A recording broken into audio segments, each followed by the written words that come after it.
हरिः ओम् श्री सद्गुरु परमात्मने नमः। ओम श्री कृष्ण परब्रह्मणे नमः।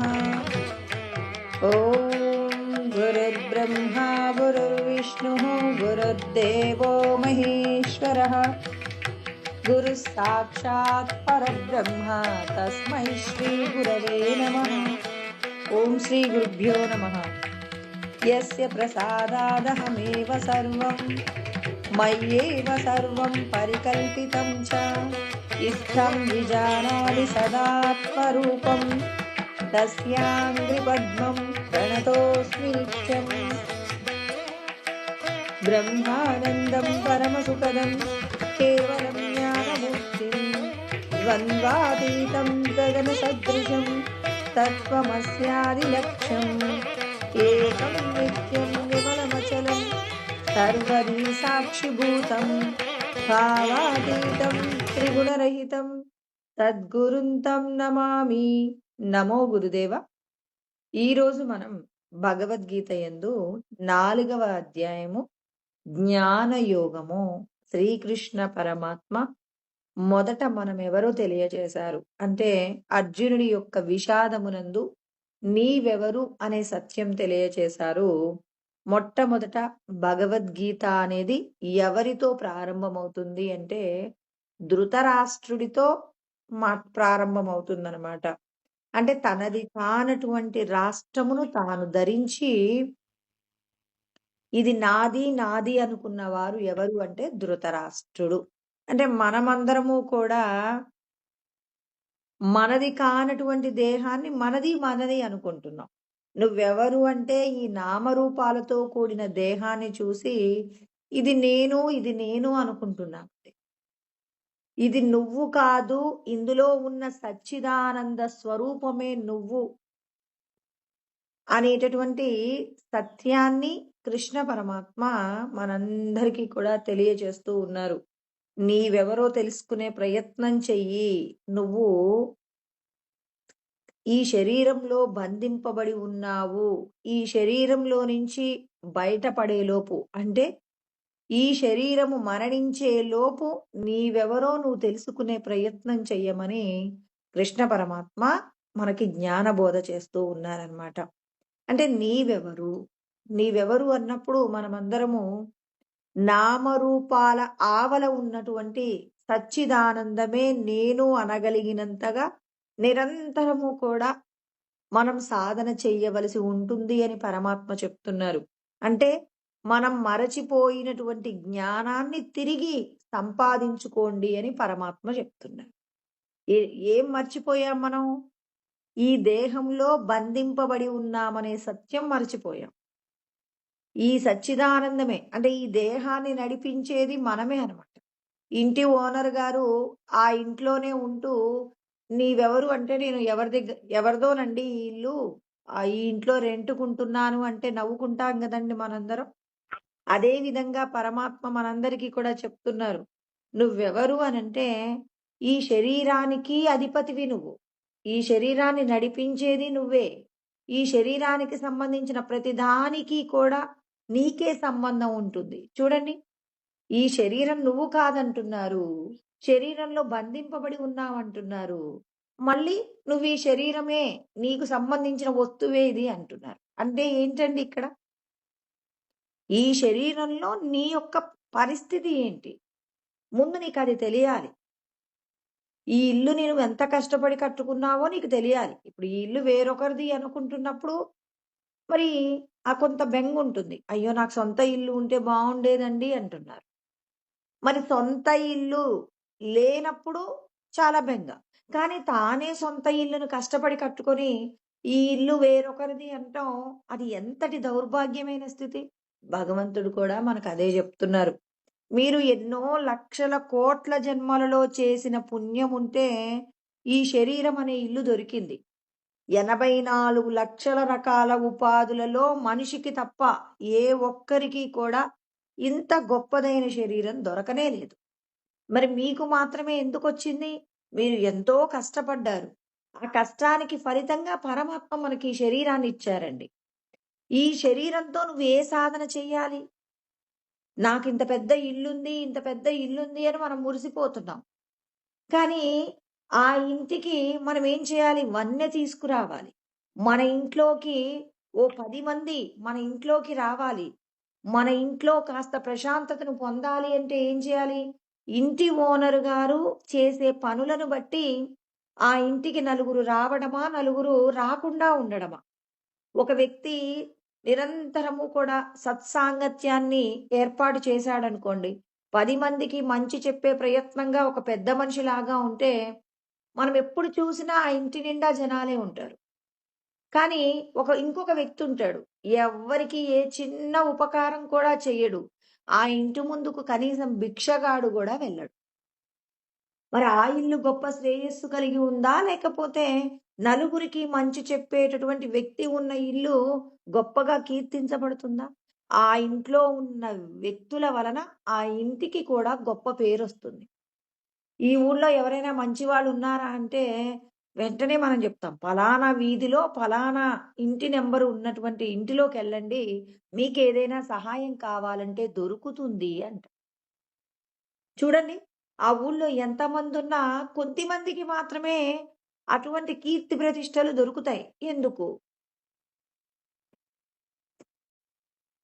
ఇంటిలో ఉన్నటువంటి వ్యక్తుల వలన ఇంటికి ఎలా అయితే పేరొచ్చిందో, ఆ ఇంటికే కాదు, ఆ ఊరికి కూడా పేరొస్తుందండి. పలానా ఊర్లో ఒక ఆయనుంటాడండి.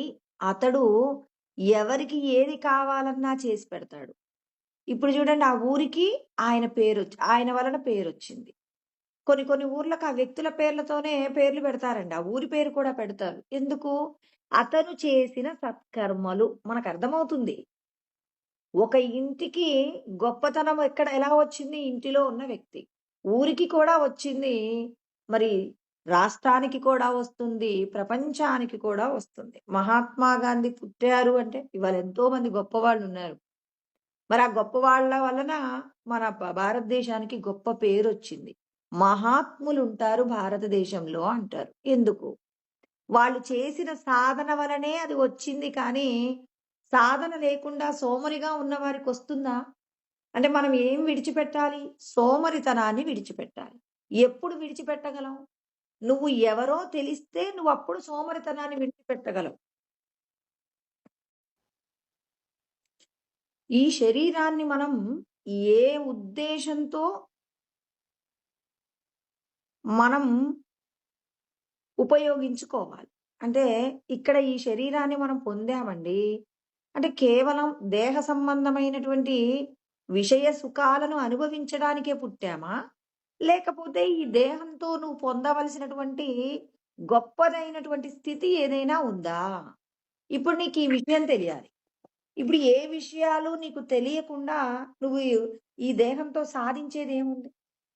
లోకంలో ఎంతోమంది పుడుతున్నారు, ఎంతోమంది మరణిస్తున్నారండి. కానీ కొంతమంది మాత్రమే ఈ శరీరాన్ని దేవాలయంగా మార్చుకుంటున్నారు. పరమ పవిత్రమైనటువంటి దానిగా మరి లోకానికి గుర్తింపబడుతూ ఉన్నారనమాట. ఎలా జరుగుతుంది ఇదంతా అంటే, నువ్వు ఈ శరీరంతో చెయ్యవలసిన సాధన ఏంటంటే, ఈ శరీరంతో నువ్వు ఉన్నంత కాలము కూడా భగవంతుడికి ప్రీతికరమైన కర్మ. అంటే పరులకు ఉపకారం కలిగించే విధంగా నీవు ఏం చేయాలి? కర్మ చెయ్యవలసి ఉంటుంది. చాలా మంది చూడండి, తాను మాత్రమే బతకాలనుకుంటాడు. కొంతమంది చూడండి, తన కుటుంబం మాత్రమే బతకాలనుకుంటాడు. ఇంకొంతమంది చూడండి, కుటుంబాన్ని చూసుకుంటూ లోకానికి కూడా ఉపకారం చేస్తారు. అంటే ఇక్కడ 3 గుణాల గురించి చెప్పాను. తాను మాత్రమే బాగుండాలనుకునేవాడు తమో గుణం. తను, తన కుటుంబము, తన బంధువులు బాగుండాలనుకుంటాడు రజోగుణం. తనతో పాటు ఇంకొంతమంది బతకాలనుకుంటాడు సత్వగుణం. తాను ఎలా ఉన్నా పర్వాలేదు లోకం బాగుండాలి అని చెప్పేసి జీవన్ముక్తులైనటువంటి రమణ మహర్షి, రామకృష్ణ పరమహంస మరి ఇట్లాంటి స్వాముల వారి వలన మనకేమవుతుంది? లోకమంతా కూడా శాంతిగా ఉండడానికి కావలసినటువంటి శక్తిని వాళ్ళు ఏం చేస్తున్నారు? మనందరికీ అందిస్తున్నారు. మరి మనమందరం ఏ స్థితిలో ఉండాలి? దేహ సంబంధమైనటువంటి సౌఖ్యాల కోసమే మనం జీవిద్దామంటే ఈ శరీరం నీకెందుకొచ్చిందో తెలియనట్టు. ఈ శరీరంతో నువ్వు సాధించేటటువంటి గొప్పతనం ఏంటి అంటే, పరమాత్మను చేరుకోవడమే నీ యొక్క లక్ష్యమై ఉంది తప్ప, ఈ శరీరానికి సంబంధించిన సౌఖ్యాలు శాశ్వతం కాదు. అశాశ్వతమైనటువంటి విషయాల కోసం నువ్వు ప్రయత్నం చెయ్యకు. శాశ్వతమైనటువంటి ఆ భగవంతుణ్ణి చేరడానికే నీ ప్రయత్నాలన్నీ ఉండాలని కృష్ణ పరమాత్మ మనకు ఒక్కొక్క విషయంగా అందిస్తున్నారు. అందుకే ముందు ఆయన కర్మ షట్కం గురించి చెప్పారు. తర్వాత భక్తి, తర్వాత జ్ఞానం గురించి చెప్పారు. కృష్ణ పరమాత్మ చూడండి, మొదట మీరందరూ కర్మ చేస్తూనే ఉంటారు. నహి కచ్చిక్షణమపి జాతు తిష్టత్య కర్మకృత్ కార్యతే హవశ కర్మ సర్వ ప్రకృతి జైర్గుణై అంటాడు. అంటే పరమాత్మ ఏమంటున్నారు, మీరు ఒక్క క్షణం కూడా కర్మ చేయకుండా ఉండలేరు. కాబట్టి చేసేటటువంటి కర్మ యందు మీరేం చేయాలి? చేసేటటువంటి కర్మ ఫలితాన్ని విడిచిపెట్టి పరోపకార నిమిత్తంగా కర్మ చేయాలని ఒక్కరూ కూడా కర్మ చేయకుండా ఉండలేరు అనే మాట కృష్ణ పరమాత్మ చెప్తున్నారు. అంటే ప్రతి ఒక్కరము కూడా కావాలని ఏ విషయాన్ని కూడా ఆపలేమండి. ప్రకృతి మన చేత అన్నింటినీ జరిపిస్తూనే ఉంటుందన్నమాట. అంటే మనం పూర్వ జన్మల్లో చేసినటువంటి ఏవైతే పుణ్యకర్మలున్నాయో వాటి ప్రకారంగా మనకి సుఖాలొస్తాయి. పూర్వజన్మల్లో మనం చేసిన పాపాలున్నాయనుకోండి, వాటి వలన దుఃఖాలు కూడా వస్తుంటాయండి. అంటే మన జీవితం అంతా కూడా ఆ ఈశ్వరుడు నిర్ణయించిన ప్రకారంగానే జరుగుతుంది. కానీ పరమాత్మ అంటున్నారు, పూర్వజన్మలలో చేసినటువంటి ఏదైతే కర్మ ఉందో దానిని మీరు ఈ జన్మ ప్రయత్నం చేత మార్చుకునే అవకాశాన్ని నేను మీకు ఇస్తున్నాను. ఆ అవకాశాన్ని సద్వినియోగం చేసుకోవడానికే మీ అందరికీ కూడా బుద్ధి చైతన్యాన్ని ప్రసాదించాను. మనిషికి ఇతర ప్రాణులకి ఉన్న తేడా ఏంటి? ఏది మంచి ఏది చెడు అని తెలుసుకోగలిగినటువంటి ఆ విచారణ చెయ్యగలిగినటువంటి శక్తిని ఈశ్వరుడు మనకు బుద్ధి రూపంలో ఇచ్చారు. ఈ బుద్ధి చైతన్యాన్ని వాడుకోవాలి. మనం ఇప్పుడు ఏం తినాలి అన్నప్పుడు మనం నిర్ణయించుకుంటున్నాం కదండి. ఒక ఆహారాన్ని తినమన్నప్పుడు, ఒక లడ్డూ తినమన్నప్పుడు, ఈ లడ్డూ నేను తినవచ్చా తినకూడదా అని శరీరానికి సంబంధించిన వ్యాధులకు సంబంధించి ఆలోచిస్తామా లేదా? ఇంకా ఈ లడ్డూ నేను సంపాదించానా, వేరొకరు నాకు ఇస్తున్నారా, ఇది ధర్మమా అధర్మమా అని చెప్పేసి మరి విచారణ చేయగలిగిన శక్తి మనకి ఇచ్చాడా లేదా పరమాత్మ? అంటే దీనినే బుద్ధి చైతన్యం అంటారు. మరి ఒక పశువుకి మనం ఏదో ఒక తోటకూర కట్ట తీసుకెళ్లి ఇచ్చామండి. అయ్యో ఇది నా శరీరానికి పడుతుందా, ఇది ధర్మమేనా అని చెప్పేసి ఆలోచించగలిగిన విచక్షణ ఉంటుందా? మనసుకు బుద్ధి చైతన్యానికి ఉన్న తేడా ఇదేనండి. ఎవరైనా అడిగినప్పుడు ఇలా మనిషి గొప్పతనం గురించి చెప్పాలి. వేరే ప్రాణులకి మనకున్న ప్రత్యేకత, మరి ఈ ప్రత్యేకతను తినటంలో, సంపాదించుకోవడంలో, ఇందులోనే వాడుకుందామా? దీనికోసమే భగవంతుడు ఇంత గొప్ప చైతన్యాన్ని ఇచ్చాడా అంటే, నిన్ను నువ్వు తెలుసుకోవడానికి ఇంత గొప్పదైన చైతన్యాన్ని మనకి పరమాత్మ అందించారు. దీన్ని మనం ఏం చేయాలి? సద్గురువులను ఆశ్రయించి శాస్త్రముల ద్వారా ఏం చేయాలి? సద్వస్తువుకు సంబంధించిన విచారణ చేస్తూ ఆ విచారణ ద్వారా స్వప్రయత్నం చేయాలి. ఇక్కడ ఎన్ని విషయాలు చెప్పుకున్నాం మనం? సత్సాంగత్యము, సద్గురువుల యొక్క సాంగత్యము. సత్ అంటే ఆత్మానుభూతి పొందడము, కేవలం చూడడం కాదండి. రమణ మహర్షి, రామకృష్ణ పరమహంస, తర్వాత ఇంకా ప్రకాశానందగిరి స్వాముల వారు, వివేకానందుడు, తర్వాత శారదామాత, యోగి వేమన, ఇంకా యోగానంద, ఇంకా చాలా మంది ఉంటారండి. ఇలా ఆత్మానుభూతిని పొందినటువంటి వారి గ్రంథముల యొక్క రచనలను వివరించి చెప్పగలిగినటువంటి సత్పురుషుల దగ్గరికి వెళ్ళి మనం ఏం చేయాలి? సత్సాంగత్యం చేసుకోవాలి. అప్పుడు వాళ్ళు ఏం చేస్తారు? సద్గ్రంథములలో చెప్పబడిన విషయాలన్నింటినీ కూడా మనకు సవివరంగా వివరించి, నువ్వు ఈ దేహం నుంచి బయటపడడానికి కావలసిన విచారణను ఎలా చెయ్యాలో నేర్పిస్తారు. ఇక్కడ చూడండి, సత్పురుషుల సాంగత్యంలో, సద్గ్రంథ పఠనంలో ఏం చేస్తున్నాం? సద్వస్తువు యొక్క విచారణ. విచారణ ఎలా పూర్తవుతుంది?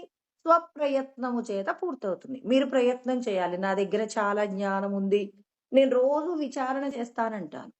స్వప్రయత్నము నేను ఆచరించాలి గదా! ఆచరించకుండా చేసినటువంటి దేని వల్ల కూడా మనకు ప్రయోజనాలుండవు. కృష్ణ పరమాత్మ మనందరికీ కూడా చెప్తున్నారు, మీరందరూ కూడా సచ్చిదానంద స్వరూపంగా ఉన్నారు. మిమ్మల్ని మీరు తెలుసుకోవడానికి ఏం కావాలి?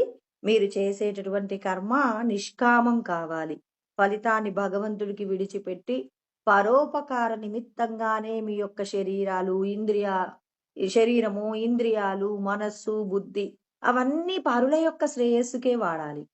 ఎంతసేపు భార్య, బిడ్డలు ఇలా కుటుంబం కోసం మాత్రమే మనం ఆలోచిస్తున్నప్పుడు మనం ఒక పశు ప్రవృత్తిగా మారిపోతామన్నమాట. కృష్ణ పరమాత్మ చెప్పాడు, ఏమంటాడు అంటే, తేన ముహ్యంతి జంతవః, అజ్ఞానులు మాత్రమే ఒక పశువులు లాగా ఏం చేస్తారంటే, అజ్ఞానం చేత దేహ సంబంధమైన సుఖ దుఃఖములయందు సుఖమునందు పొంగిపోతూ ఇతరులను ఇబ్బంది పెడతారు. దుఃఖములయందు కృంగిపోతూ ఇతరులను ఇబ్బంది పెడతారు. కాబట్టి సుఖ దుఃఖములయందు సమంగా ఉండడానికి కావలసినటువంటి స్థితి జ్ఞానం వల్లే కలుగుతుంది. కాబట్టి కృష్ణ పరమాత్మ మనందరము కూడా జ్ఞానం తెలుసుకోవాలి అన్నారు. మనం తెలుసుకునే జ్ఞానం యొక్క గొప్పతనం ఏంటో, ఆ గొప్పతనాన్ని చెప్పినటువంటి వారు ఎవరో మొదటగా వివరణ చేస్తున్నారనమాట. సాక్షాత్తు ఈశ్వరుడే ఈ జ్ఞానాన్ని అందించారు అనే సత్యం మనకు కృష్ణ పరమాత్మ 4వ అధ్యాయంలో ఇక్కడ మొదటి శ్లోకంలోనే వివరణ చేస్తున్నారనమాట. ఎవరైనా అడిగారనుకోండి, మరి భగవంతుడే ఈ శాస్త్రాన్ని బోధించారా అంటే, భగవంతుడే బోధించారు. ఎప్పుడు? అర్జునుడికి బోధించినప్పుడా? కాదండి. సృష్టి ప్రారంభములోనే సృష్టి చేద్దాం అనుకున్నప్పుడే ఆ పరమాత్మ ఏం చేశాడు? తన యొక్క సృష్టిని చేసిన తర్వాత ఆ సృష్టి ఎలా నడవాలో, ఎలా జీవన గమనాన్ని పూర్తి చేయాలో దానికోసం అని చెప్పేసి ఆయన ఏం చేశాడు? ఒక మాన్యువల్ తయారు చేసి పరమ రహస్యము సమస్త వేదముల యొక్క సారాన్నంతా కూడా రంగరించి ఈశ్వరుడు ఏం చేశాడు? మొట్టమొదటగా ఏమంటారు? ఈ జగత్తుకంతటికి సాక్షి స్వరూపంగా ఉండే వాళ్ళు ఉంటారు, సూర్యచంద్రుడు అన్నమాట. ఈ సూర్యుడికి మొదటగా నేను బోధ చేశాను అని చెప్పాడు. ఇమం వివస్వతే యోగం ప్రోక్తవాన్ అహం అవ్యయం అన్నాడు. అంటే అహం అంటే నేను అంటున్నాడు పరమాత్మ.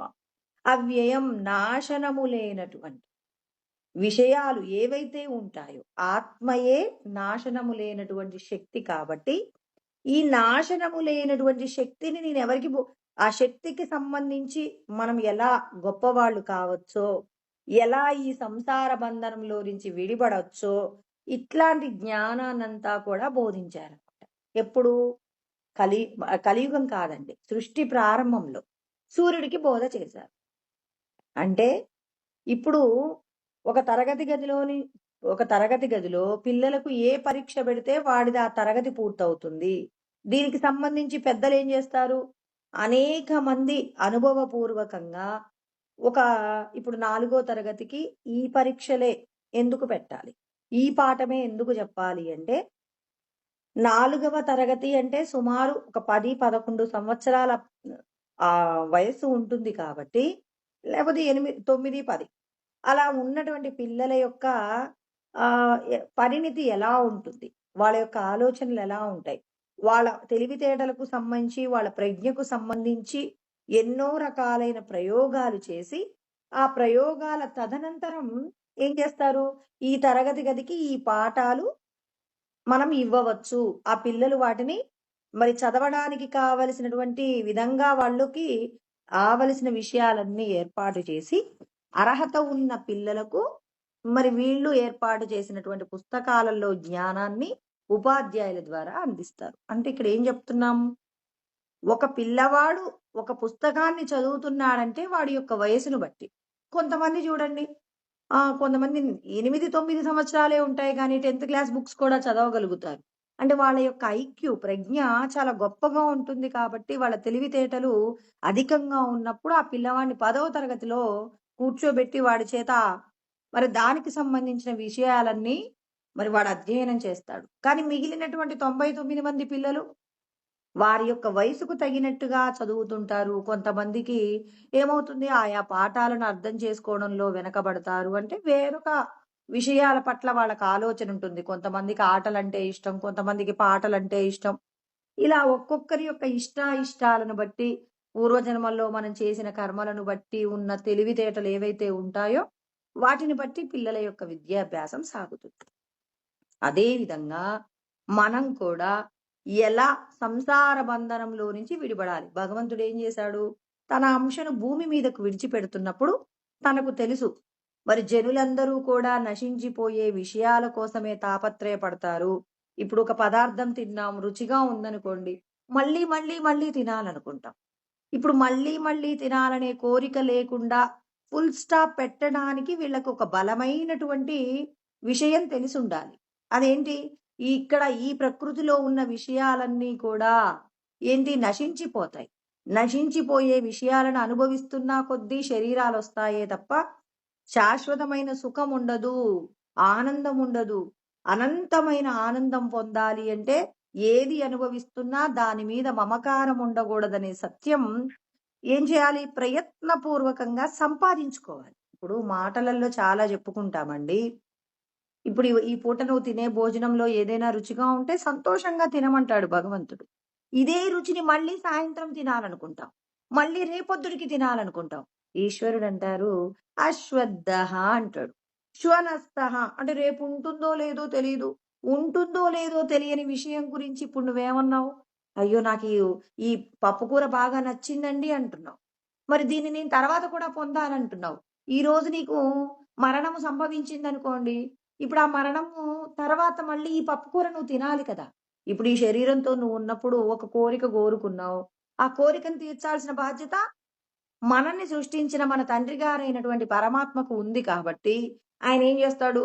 ఈ శరీరం మళ్ళీ పప్పుకూర తినటానికి ఏ విధమైన పుణ్యం ఉందో చూసి, నువ్వు పశువుగా పుట్టాలా? కాకిగా పుట్టాలా?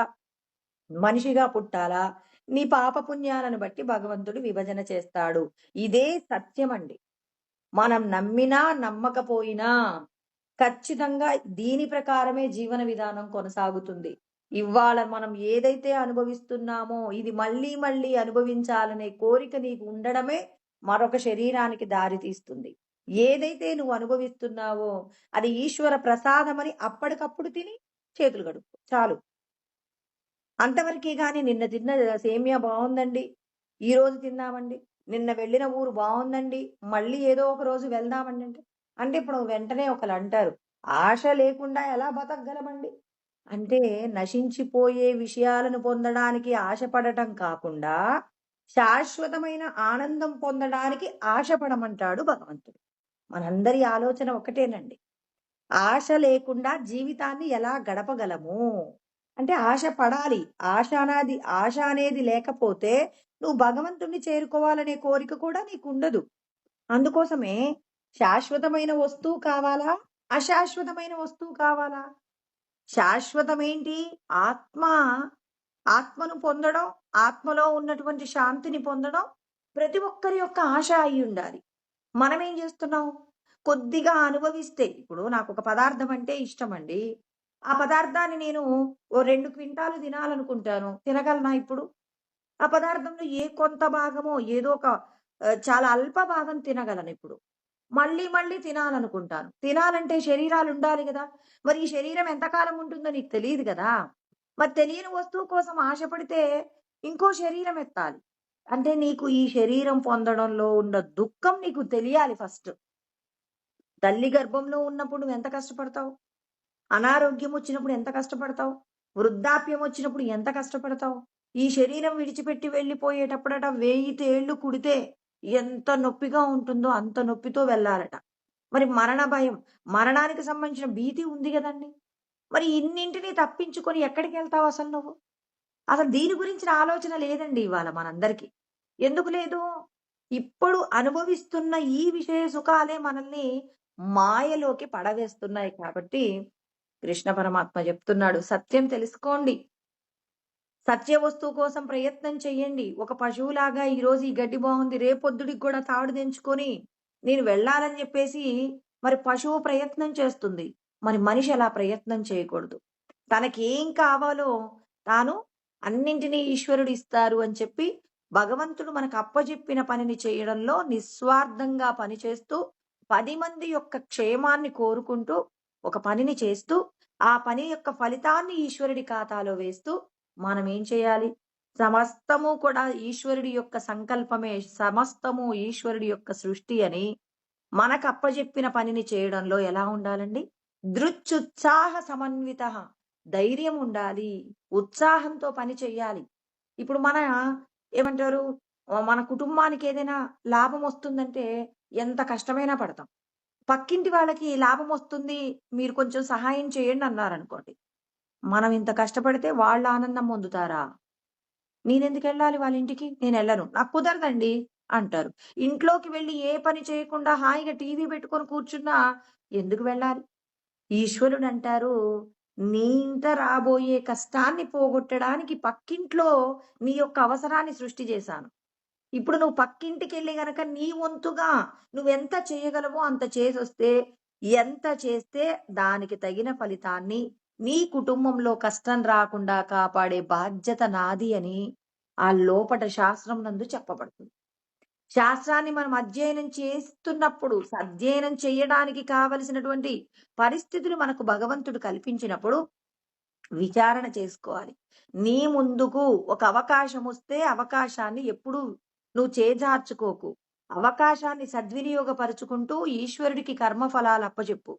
వృధాగా సమయాన్ని హాయిగా తినటానికి, పడుకోవడానికి మీ సమయాన్ని వృధా చెయ్యకండి. అందుకే ముందుగా పరమాత్మ చెప్తారు, సోమరితనాన్ని విడిచిపెట్టి ఈ శరీరంతో నువ్వు ఎంత ఉత్సాహంగా, ఎంత ధైర్యంగా నువ్వు కర్మ చేయగలవో ఆ అంత సంతోషంతో నువ్వు కర్మ చెయ్యాల్సి ఉంటుంది. అలా చేసేటప్పుడు నువ్వేం చేయాలి? ముక్తః, విడిచిపెట్టాలి. దేన్ని? సంగమును, ఆసక్తి విడిచిపెట్టు. ఈ పని చేస్తే నాకు లాభం రాదట, నేనెందుకు చెయ్యాలి? ఇది కాదు. ఈశ్వరుడు నాకు వీళ్ళకు సహాయం చెయ్యమని నాకు ఆ పనప్పజెప్పాడు. నేను ఇంట్లో లేనప్పుడు కూడా వీళ్ళు ఈ పని చెయ్యొచ్చు. కానీ నేను ఇంట్లో ఉన్నప్పుడే ఈ పని వచ్చింది అంటే ఈశ్వరుడు నన్ను ఈ పని చెయ్యమంటున్నారని, ఇది ఈశ్వరుడి యొక్క ఆజ్ఞలాగా తీసుకుంటే వీళ్ళు నా వాళ్ళు, పరాయి వాళ్ళు, వీళ్ళకి చేస్తే నాకేంటి, ఇలాంటి ఆలోచన లేదు. ఈశ్వరుడు నాకు అప్పచెప్పిన పని అన్నప్పుడు నువ్వేం చేయాలి? ఈశ్వరుడు మనకు పని అప్పచెప్పారు అంటే ఆయన చెప్పినటువంటి పనిని మనం చక్కగా పూర్తి చేయాలి. అలా పూర్తి చేసినప్పుడు ఫలితం ఏదో ఒకటి వస్తుంది. మరి అలా ఫలితం వచ్చినప్పుడు సిద్ధ్యో సిద్ధ్య అసిద్ధ్యో నిర్వికార. అంటే నీకు నువ్వు చేసిన పని వల్ల నీకు ₹1 లాభం రావచ్చు, లాభం రాకపోవచ్చు. కానీ వికారాన్ని పొందకుండా, లాభం వచ్చిందని పొంగు లేకుండా, దుఃఖం వచ్చిందనేటటువంటి ఆ కృంగు లేకుండా, ఎప్పుడైతే సమస్థితిలో ఈశ్వరుడు నాకు అప్పజెప్పారు, నాకేమి ఇవ్వాలో అన్నీ ఆయనకు తెలుసని, నేను అడిగితే ఈ ఇంట్లో పుట్టారా? నేను అడిగితే నాకిన్ని సంపదలు ఇచ్చారా? నేను అడిగితే మరి నాకు ఉన్నయన్నీ కూడా వచ్చాయా? ఈశ్వరుడు నాకు ఏదిస్తే అదే నాకు మరి ప్రసాదం అని చెప్పేసి మనకు జీవితంలో భగవంతుడు ఏది అందిస్తే దానిని మనం ఈశ్వర ప్రసాదంగా స్వీకరించాలి అని చెప్పేసి కృష్ణ పరమాత్మ మన అందరికీ కూడా జ్ఞానం బోధిస్తున్నారనమాట. అందుకే ఇక్కడ కృష్ణ పరమాత్మ ఏమన్నాడు? నేను మీకు జ్ఞానం బోధించాను అంటే, ఇక్కడ ఉపాధ్యాయులు ఎలా అయితే పిల్లల యొక్క మరి వయస్సును బట్టి, తెలివితేటలను బట్టి మరి వాళ్ళ యొక్క పాఠ్యాంశాలు ఉంటాయో, అదే విధంగా ఈశ్వరుడు కూడా మరి ఒక్కొక్క గుణంతో ఉన్నటువంటి వాళ్ళు ఏ విధంగా ప్రవర్తిస్తారో మరి గుణాల గురించి చెప్పారు ఈశ్వరుడు ఇక్కడ మనకు భగవద్గీత యందు. తర్వాత ఏ విధమైన శ్రద్ధ ఉంటుంది అంటే 3 రకాల శ్రద్ధ ఉంటుంది, 3 రకాల గుణాలుంటాయి. మరి పరమ పాపిష్టి గుణం తమో గుణం విడిచిపెట్టండి. మరి భార్య బిడ్డల మీద మమకారం చేత మీరు ధర్మాన్ని కూడా విడిచిపెడుతుంటారు. కానీ ధర్మంగా ఏమంటారు, ధర్మాన్ని విడిచిపెట్టి చేసిన కర్మ అప్పటికప్పుడు సంతోషాన్ని ఇస్తుంది. విషయేంద్రియ సంయోగాది ఎత్తదగ్రే అమృతోపమం. అప్పటికప్పుడు అది తాత్కాలికమైన సుఖాన్నిస్తుంది కానీ, శాశ్వతమైన ఆనందాన్ని అస్సలే ఇవ్వదు. కాబట్టి రజోగుణాన్ని విడిచిపెట్టండి. మీరందరూ ఈ దేహం కాదనే మాటను గుర్తుపెట్టుకోండి. ఈ దేహంలో మీరు బంధించబడి ఉన్నారు. విడిపించుకోవాలి మీరంటే మీ శ్రేయస్సు కోసం పరులకు ఉపకారం చెయ్యండి. దేహ సంబంధమైన విషయాలన్నీ మీ బాధ్యతలు. లోకానికి మీరు చేసే ఉపకారం మీ యొక్క శ్రేయస్సు. ఇంతకంటే క్లియర్‌గా పరమాత్మ ఇంకేం చెప్తారండి? దేహ సంబంధమైన విషయాలు మీ బాధ్యతలు. ఇప్పుడు మీరొక ఉద్యోగం చేస్తున్నారు. ఇప్పుడు ఆ ఉద్యోగానికి సంబంధించి చేసేటటువంటి పనులన్నీ కూడా ఎవరి యొక్క క్షేమం ఆలోచిస్తారు? మీ భార్య, బిడ్డల యొక్క క్షేమం ఆలోచిస్తారు. అక్కడ చేసేటటువంటి ఎన్ని కష్టాలొచ్చినా ఏం చేస్తుంటారు? భార్య, బిడ్డలను సంతోషపెట్టడం కోసమని కర్మ చేస్తారు. అదే విధంగా భగవంతుడంటున్నారు, మిమ్మల్ని మీరు ఉద్ధరించుకోవడం కోసమని చెప్పి మీరు 2 రకాల బాధ్యతలు స్వీకరించాలి. ఉద్యోగం చేసేటప్పుడు ఉద్యోగం చేస్తూ కష్టపడతాడు. భార్య, బిడ్డలను చూసుకోవడంలో కూడా కష్టపడతారు. అంటే 2 రకాలుగా శ్రమిస్తున్నాడు. ఇప్పుడు ఆత్మజ్ఞానం ఉన్నప్పుడు ఈశ్వరుడు మనకేం చెప్తున్నారు? మీ యొక్క శ్రేయస్సు కోసం మీ భార్య, బిడ్డలే కాదు, లోకం కూడా మీకో బిడ్డయే. మీరు లోకానికి చేసేటటువంటి సేవ ఏమవుతుంది? మీ యొక్క శ్రేయస్సు అవుతుంది. మీ భార్యాబిడ్డల కోసం మీరు చేసేటటువంటి కర్మ, అది మీ యొక్క బాధ్యత. చూడండి పరమాత్మ ఎంత చక్కగా వివరణ చేస్తున్నారో. అంటే మనకి నీవెవరో తెలిసినప్పుడేమో ఏం చేస్తున్నావు? నీ యొక్క శ్రేయస్సు కూడా చూసుకుంటున్నావు. నీవెవరో నీకు తెలియనప్పుడు కేవలం బాధ్యతలు మాత్రమే నిర్వహిస్తూ, ఇంక ఈ బాధ్యతలు నిర్వహిస్తే చాలు, ఇక నా జీవితం పండుతుంది అంటున్నారు. అంటే మన జీవితం పండాలి అంటే, నీ యొక్క శ్రేయస్సు ఉండాలి కదండీ! నీ యొక్క శ్రేయస్సేంటి? నువ్వు ఇతరులకు ఈ చేత్తో పెట్టింది ఏమవుతుంది? నీ యొక్క శ్రేయస్సవుతుంది. అయ్యో! నేనెందుకు చేయట్లేదండి? నా కుటుంబం కోసం ఉదయం లేచినప్పటి నుంచి పడుకునేంత వరకు ఎన్ని రకాల పనులు చేస్తున్నాను, ఎంత సంపాదిస్తున్నాను అంటే, ఇదంతా కేవలం నీ బాధ్యత అంతే. నీ కోసం నువ్వేం చేసుకుంటున్నావు? అందుకే భగవంతుడేమంటారంటే, మీకోసం కాసేపు ప్రార్థన చేసుకోండి అని చెప్పేసి ప్రతిరోజు కాసేపు మీ మీ జీవితంలో, మీ దేహానికి సంబంధించి ఎన్ని బాధ్యతలున్నా, మీకంటూ కొంత సమయాన్ని మీరేం చేయాలి? మీరెవరో మిమ్మల్ని మీరు తెలుసుకునేందుకు మీరు మీకోసం సమయం కేటాయించుకోండి అంటే, ఆత్మజ్ఞానం లేనప్పుడు నా గురించి నేనేముంది ఆలోచించుకోవడానికని బీరువా దగ్గరికి వెళ్లి మనకెన్ని బట్టలున్నాయి, ఈ లేకపోతే మనకు సంబంధించిన బంధువులు ఎవరున్నారు? మనం ఏ ఏ రోజున ఎక్కడెక్కడికి వెళ్ళామని పాత జ్ఞాపకాలు ఏదో ఆహ్, పాత ఫోటోలకు సంబంధించిన ఆల్బమ్ దగ్గర పెట్టుకొని ఇవన్నీ జూసుకుంటూ, ఆహా! నా జీవితం ఇలా ఉంది. నాకింత బంగారం ఉంది. ఇన్ని ఆభరణాలున్నాయి. ఇన్ని వస్తువులున్నాయి. నాకింతమంది బంధువులున్నారు. నేను చనిపోతే ఇంతమంది నన్ను చూడటానికొస్తారు. ఇవన్నీ మన కోసం అనుకుంటాం. అందుకే నీ గురించిన నీకు జ్ఞానం ఉందనుకోండి. అప్పుడు ఆలోచిస్తాం. నేనెవరు? అసలు నేనెవరు? మరి ఈ శరీరం పడిపోయిన తర్వాత నేనెక్కడికెళ్తాను? మరి ఈ శరీరం పుట్టకముందు నేనెక్కడుండుంటాను? మరి మా వాళ్ళనుకున్న వాళ్ళు చనిపోయారు కొంతమంది. మరి వీళ్ళందరూ ఎక్కడికెళ్లారు? మరి వీళ్ళకి పితృదేవతలకు తర్పణాలు పెట్టాలి అని జెప్పి ప్రతి పుష్కరాలకు, తర్వాత సంవత్సరానికి ఒకసారి మరి మనల్ని పుణ్యకర్మలు చేయమంటారు గదా! మరి ఈ కర్మలన్నీ చేస్తే మన పితృదేవతలందరూ అసలెక్కడుంటారసలు? అసలు వాళ్ళున్నట్టా? లేనట్టా? ఈ శరీరమే నేనా? లేకపోతే ఈ శరీరం పడిపోయిన తర్వాత కూడా మళ్ళీ నేను బ్రతికుంటానా? అంటే నేను కూడా చనిపోతే మళ్ళీ పితృదేవతల దగ్గరికి వెళ్తానా? మరి ఈ దేవతలందరూ ఎవరు?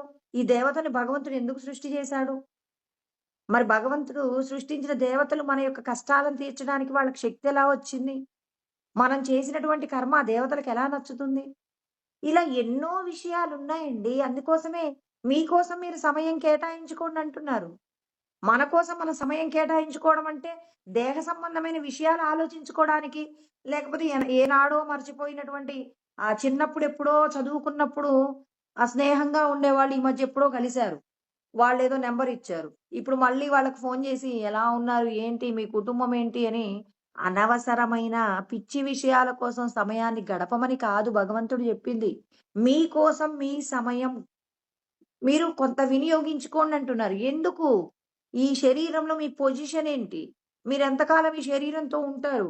ఈ శరీరానికి సంబంధించిన విషయాలు ఎవరివి? ఇలాంటి విషయాలన్నీ కూడా స్వీయ విచారణ అంటారండి. మరి ఈ స్వీయ విచారణ చేస్తూ మనల్ని మనం ఉద్ధరించుకునే ప్రయత్నం చేసినప్పుడు కదా! అంటే విచారణ లేకుండా ఏ ధ్యానము, ఏ విధమైన భక్తి ఉపయోగపడదు. అందుకే అసలు భగవంతుడెవరో తెలియాలి ఫస్ట్ భక్తి ద్వారా. ఆ భగవంతుడిని చేరడానికి శుద్ధత రావాలి అంటే ధ్యానము. కాసేపు మనసు పరిగెత్తే మనసుకు ఏం చేయాలి? ధ్యానము ద్వారా, ప్రాణాయామము, ధ్యానము ద్వారా కాస్త ప్రశాంతతను ప్రసాదించి ఆహ్, ఏం చేస్తారప్పుడు? మనసులో ఉన్నటువంటి మాలిన్యం పోయిన తర్వాత పొలము యందు, క్షేత్రము యందు అందులో ఉన్నటువంటి రాళ్ళు, గడ్డి అంతా ఏరిన తర్వాత విత్తనాలు వేయటానికి ఎలా అయితే భూమి ఆహ్, ఆనుకూల్యత పొందుతుందో, మనం కూడా భగవంతుడికి భక్తితో చేసినటువంటి పూజ, ప్రాణాయామము, ధ్యానము ఇవన్నీ తెలుసుకుంటూ, ఇవన్నీ చేసుకుంటూ ఏం చేయాలి? నెమ్మదిగా మన చిత్తమును శుద్ధి చేస్తే, ఇప్పుడు జ్ఞానం అనేటటువంటి బీజాన్ని వేస్తామండి. అందుకే కృష్ణ పరమాత్మ చూడండి, మొదట కర్మ షట్కం చెప్పారు. తర్వాత భక్తి షట్కం చెప్పారు. తర్వాత జ్ఞాన షట్కం చెప్పారు. అందుకే మీ మాలిన్యాన్నంతా పోగొట్టుకోవడానికి ఏం చేయాలి? దేవాలయాలకు వెళ్ళాలి. దైవ సంబంధమైన కార్యాలు చేయాలి. మీ పాపాన్ని పోగొట్టుకునే ప్రయత్నంగా కొంత పుణ్యం సంపాదించుకోవాలి. ధ్యానం చేయాలి. ధ్యానమునందు మనస్సుని కాస్త నిగ్రహించగలిగిన శక్తిని సంపాదించుకోవాలి. ఇప్పుడు జ్ఞానం అనేటటువంటి విత్తనాన్ని వేసి దాన్నేం చేయాలి? విచారణ ద్వారా దాన్నేం చేయాలి? ప్రకాశింప చేయాలి. విత్తనం వేసిన తర్వాత ఇంక విత్తనం వేశానని వెళ్ళిపోతామా? దాన్నేం చేయాలి? పోషణ చేయాలి. దానికి కావలసిన ఎరువు వేయాలి. ఎరువు వేసి దాన్ని రోజు కూడా చక్కగా పెరిగేలాగా, దానికి చీడపీడలు పట్టకుండా చాలా చక్కగా దాన్ని పోషణ చేసినప్పుడు అది గొప్పదైనటువంటి వృక్షం అవుతుంది. అదే విధంగా మనం కూడా ఏం చేయాలి? జ్ఞానముతో కూడిన కర్మ చేయాలి. జ్ఞానంతో కూడిన కర్మ చేస్తున్నప్పుడు ఈశ్వరుడు మనకేం చెప్తున్నాడు? మీరందరూ మీరెవరో తెలుసుకునే ప్రయత్నం. అందుకే కృష్ణ పరమాత్మ అంటున్నారు, నాశనము లేనటువంటి జ్ఞానాన్ని మీకు అందిస్తున్నాను. ఈ లోకంలో దేనిని తెలుసుకుంటే ఇక తెలుసుకోవలసిన అవసరం లేదు. యస్మిన్ విజ్ఞాతే సర్వమిదం విజ్ఞాతం. దేనిని తెలుసుకుంటే సమస్తము మన సొంతమవుతుందో అటువంటి ఆత్మస్వరూపమే మీరనేటటువంటి జ్ఞానాన్ని మీరు తెలుసుకోండి. అందుకే నేనేం చేశాను? నేను సృష్టి ప్రారంభించేటప్పుడే ఈ లోకానికి జ్ఞానం కూడా అందించాను. ఎవరైతే అర్హత కలిగిన వాళ్ళు ఉంటారో వాళ్ళందరికీ ఈ జ్ఞానం అందించబడుతుంది అని చెప్పేసి మొదట ఎంతో పుణ్యం ఉన్నటువంటి రాజ్యాన్ని పరిపాలించగలిగిన అధికారులకు మాత్రమే నేను ఈ జ్ఞానం బోధిస్తాను అని చెప్పి ఏవం పరంపరా ప్రాప్తం ఇమం రాజర్షయో విదుహు అని చెప్పేసి చెప్పారు. అంటే మరి రాజుగా ఉన్నటువంటి వాళ్ళు ఆత్మ విద్యను, రాజవిద్యను నేర్చుకుని ఆచరించి రాజర్షులుగా మారారు. చూడండి, కేవలం జ్ఞానం విన్నారు, తెలుసుకున్నారంటున్నారా? దాన్ని విచారణ చేసి అనుభూతి పొందినప్పుడు ఏమయ్యారు? రాజర్షి అయ్యారు. అందుకే మనకి చరిత్రలో మనం చదువుకున్నప్పుడండి, విశ్వామిత్రుడు కూడా మరి క్షత్రియ వంశంలో జన్మిస్తాడు. మరి తర్వాత కొద్ది రోజుల తర్వాత ఆయన ఎన్నో రకాలైనటువంటి జ్ఞానాన్ని తెలుసుకున్న ఆచరణలో కాస్త వెనకబడినప్పుడు త్రిశంకు స్వర్గాన్ని కూడా సృష్టిస్తారు అని చెప్పి, తర్వాత ఆయన యొక్క ఆచరణ ద్వారా అంటే విచారణ, ఆత్మ విచారణ చేసి సత్యాన్ని తెలుసుకున్న తర్వాత ఒకరోజు వశిష్ఠుడు నువ్వు రాజర్షి అని పిలుస్తాడనమాట విశ్వామిత్రుణ్ణి. రాజర్షి కావాలి అంటే ఎంతో సాధన ఉండాలి. సమస్తము సమర్పించగలిగినటువంటి గొప్ప స్థితి. దీనికి చిన్న ఉపమానం అండి. డొక్కా సీతమ్మ గారు ఉన్నారు కదా! డొక్కా సీతమ్మ గారు అంటే అన్నదానం చేయడంలో ఆమె చాలా గొప్ప గొప్ప శ్రేష్టత కలిగినటువంటి ఆమె. మరి ఆ డొక్కా సీతమ్మ గారు రోజు కూడా తమకున్న దానిలో భోజనం పెడుతూ ఉండేదట. అలా భోజనం పెడుతూ ఉన్నప్పుడు తమకున్న సంపదలన్నీ కొంచెం కొంచెంగా తరుగుతూ ఉన్నాయి. తింటూ ఉంటే ఎంత కొండైనా తరిగిపోతుంది కదండీ! మరి భర్త గారి కుటుంబంలో ఉన్న సంపదలన్నీ కూడా తరిగిపోతూ ఉన్నాయట. ఆమె మెడలో ఉన్న చాలా రకాలైనటువంటి బంగారు నగలు కూడా మరి అమ్మి అందరికీ కూడా భోజనం పెడుతూ ఉండేదట. అలా భోజనం పెడుతుంటే ఒకరోజు శ్రీమన్నారాయణుడే మరి డొక్కా సీతమ్మ గారింట్లో భోజనం చేయాలని చెప్పేసి ఆ పరమాత్మయే శ్రీ మహావిష్ణువే వచ్చాడట. ఒక బ్రాహ్మణుడు రూపంలో ఒక యుక్త వయసులో ఉన్న ఒక 25 సంవత్సరాలున్న యువకుడు లాగా వచ్చారట. వస్తే ఈమె అందరిలాగే ఆయనకి కూడా భోజనం పెట్టడం కోసమని మరి ఏర్పాటు చేసి ఇందట. భోజనం ఆకు వడ్డించారు. భోజనం కూడా పెట్టారట. భోజనం పెడితే తినాలంటే ఇప్పుడు ఆ యువకుడు అంటున్నాడట, అమ్మ నేను పెళ్లి చేసుకోవాలనుకుంటున్నాను. చాలా ఆర్థికపరమైన ఇబ్బందులలో ఉన్నాను. మీరు నాకేదైనా కొంత డబ్బు సహాయం కానీ, బంగారం గానీ సహాయం చేస్తేనే నేను మీరు పెట్టిన భోజనం తింటాను. లేకపోతే నేను భోజనం చెయ్యను. నేను ఇలాగే వెళ్ళిపోతానంటారట. అంటే అప్పుడు డొక్కా సీతమ్మ గారు తన మెడలో ఒక కంఠహారం ఉంటుందట. అదొక్కటే ఉంటుందటండి. ఆ కంఠహారాన్ని తీసి ఇద్దామని జెప్పేసి అనుకున్నప్పుడు భర్తతో ఒక మాట జెప్పింది. "ఈ కంఠహారం ఇచ్చేస్తానండి. వచ్చినటువంటి ఆహ్, ఆ పిల్లవాడు అన్నం తినకుండా వెళ్తానంటున్నాడు." అంటే లేదు లేదు నీకున్నటువంటి బంగారు నగలన్నీ కూడా అమ్మేశావు. ఈ ఒక్కటైనా ఉంచుకో. అతడు భోజనం చేయకపోతే నీకెందుకు? అతడు వెళ్ళిపోతాడులే. వెళ్ళిపోతే వెళ్ళనివ్వు. లేదండి నేనెవరికి భోజనం పెట్టాను రోజు అంటే, సాక్షాత్తు శ్రీ మహావిష్ణువుకే నేను భోజనం పెట్టాననుకున్నాను కానీ, ఎవరో నా ఇంటికి ధనవంతుడొచ్చాడా? బీదవాడొచ్చాడా? ఇంకెవరో వచ్చారని నేను భోజనం పెట్టలేదు. ప్రతి వ్యక్తిలో నేను శ్రీమన్నారాయణ్ణే చూస్తాను. మరి నేను ఆ శ్రీమన్నారాయణుడికే భోజనం పెడుతున్నప్పుడు ఇవాళ నన్ను శ్రీమన్నారాయణుడే నా కంఠహారం అడుగుతున్నప్పుడు ఇవ్వడానికి ఏంటండి అని భర్త గారిని ఒప్పిస్తుందట. ఇప్పుడు ఆ పిల్లవాడికి ఆ కంఠహారం తీసుకొచ్చి, "ఇదిగో నాయనా ఇది తీసుకొని భోజనం చేసి చక్కగా పెళ్లి చేసుకో నాయనా" అని చెప్పేసి ఆశీర్వాదం కూడా చేస్తుందట. అప్పుడు ఆయన చాలా సరే అమ్మా అని చెప్పేసి చక్కగా భోజనం తినేసి వెళ్ళిపోతాడు. ఆకు కింద ఈమె ఇచ్చిన కంఠహారం అలాగే ఉంటుందట. అయ్యో! ఇప్పుడు ఆమె ఆ విస్తరి తీస్తూ కంఠహారాన్ని పిల్లవాడు మర్చిపోయాడు, పెళ్లి చేసుకుంటానన్నాడు. మరి కంఠహారం తీసుకోకుండానే వెళ్ళిపోయాడని జెప్పేసి, పాపం వాళ్ళు గబగబా భార్యాభర్తలిద్దరూ కూడా బయటికి వెళ్లి చూస్తారట. కానీ అక్కడ కనిపించరట. ఆ రోజు రాత్రికి శ్రీమన్నారాయణుడు భార్యాభర్తలు ఇరువురికి కూడా స్వప్నంలో కనిపిచ్చి, "అమ్మా నువ్వందరికీ భోజనం పెడుతుంటే, ఒకరోజు నీ చేత్తో నేను భోజనం చేద్దామనొచ్చాను. అయితే నాకు పరీక్ష పెట్టకుండా ఏది కూడా చేయబుద్ధి గాదు గాబట్టి, మరి చూద్దాం నీ దానగుణం అని జెప్పేసి, మీ యొక్క కంఠహారాన్ని కూడా నేనడిగానమ్మా. మరి మీరు నాకది ఇచ్చారు అని జెప్పేసి, మరి ఇప్పుడు నీకు ఆ సంపదలు లేవు అని చెప్పేసి నీ యొక్క నువ్వు చేస్తున్నటువంటి పనికి ఇబ్బంది రాదు. నీకు త్వరలోనే నేను కొంత ఐశ్వర్యాన్ని పంపిస్తాను. దానితో నువ్వు సంతోషంగా అన్నదానాన్ని చేసుకొని నీ జీవితాన్ని సార్థకత చేసుకుందువు గాని అని జెప్పేసి, మరి భార్యాభర్తలు ఇరువురికీ కూడా ఒకేసారి కల్లోకి ఈశ్వరుడు కనిపించి చెప్పారట. కొద్ది రోజుల్లోనే రోజు దున్నే పొలంలోనే మరి కాస్త ఐశ్వర్యం అంటే బంగారు నిధి దొరికిందట. ఇప్పటికి కూడా డొక్కా సీతమ్మ గారి ఇంటికి వెళ్లి అందరూ కూడా చూసొస్తుంటారండి. ఆ ఇంటిని, తర్వాత ఆనాటి వైభవాన్ని తెలుసుకునే ప్రయత్నంగా వెళ్తూ ఉంటారనమాట. అంటే ఇక్కడ భగవంతుడినే చూడటం మనందరికీ రావాలి. భగవంతుడికే భోజనం పెట్టిందామె. ఎవరో సాధారణమైన వ్యక్తికొస్తే మనమేమంటాం? ఒక వ్యక్తి అనుకుంటే అన్నం పెట్టడమే ఎక్కువ అంటే బంగారం గూడా ఇస్తారా అని జెప్పేసి అన్నారనుకోండి. అంటే అందుకే అండి ఏదైనా ఒక పని చేసేటప్పుడు ఈశ్వరుడి యొక్క వైభవం ఎక్కడుందో తెలుసుకోకుండా ఒక పని చేశామనుకోండి దానివల్ల ప్రయోజనాలుండవు. అందుకే ఈశ్వరుడు ముందుగానే జెప్తున్నారు. మీరందరూ కూడా తెలుసుకున్న జ్ఞానాన్ని మీరేం చేయాలి? ఆచరణలో పెట్టాలి.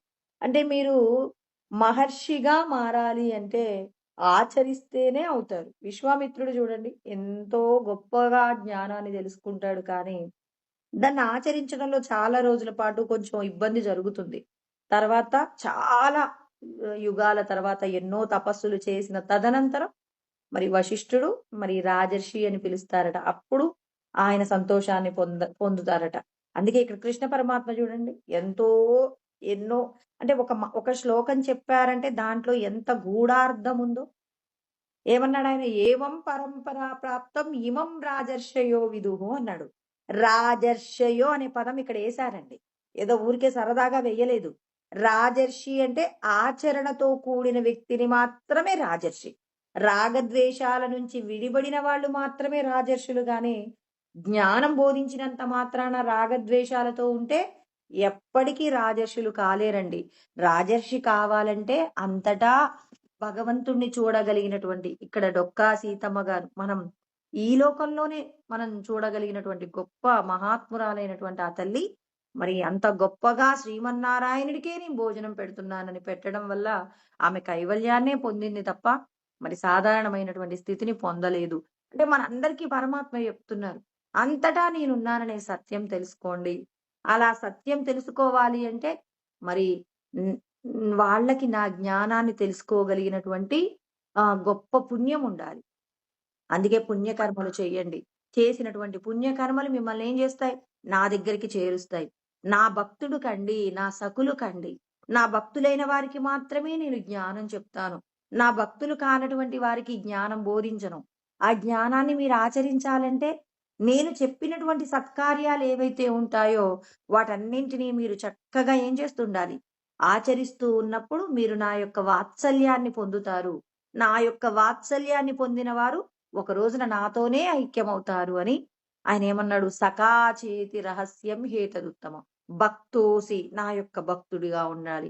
నా భక్తులకు మాత్రమే ఈ జ్ఞానం అందిస్తాను కానీ, వేరొకరికి అందించను.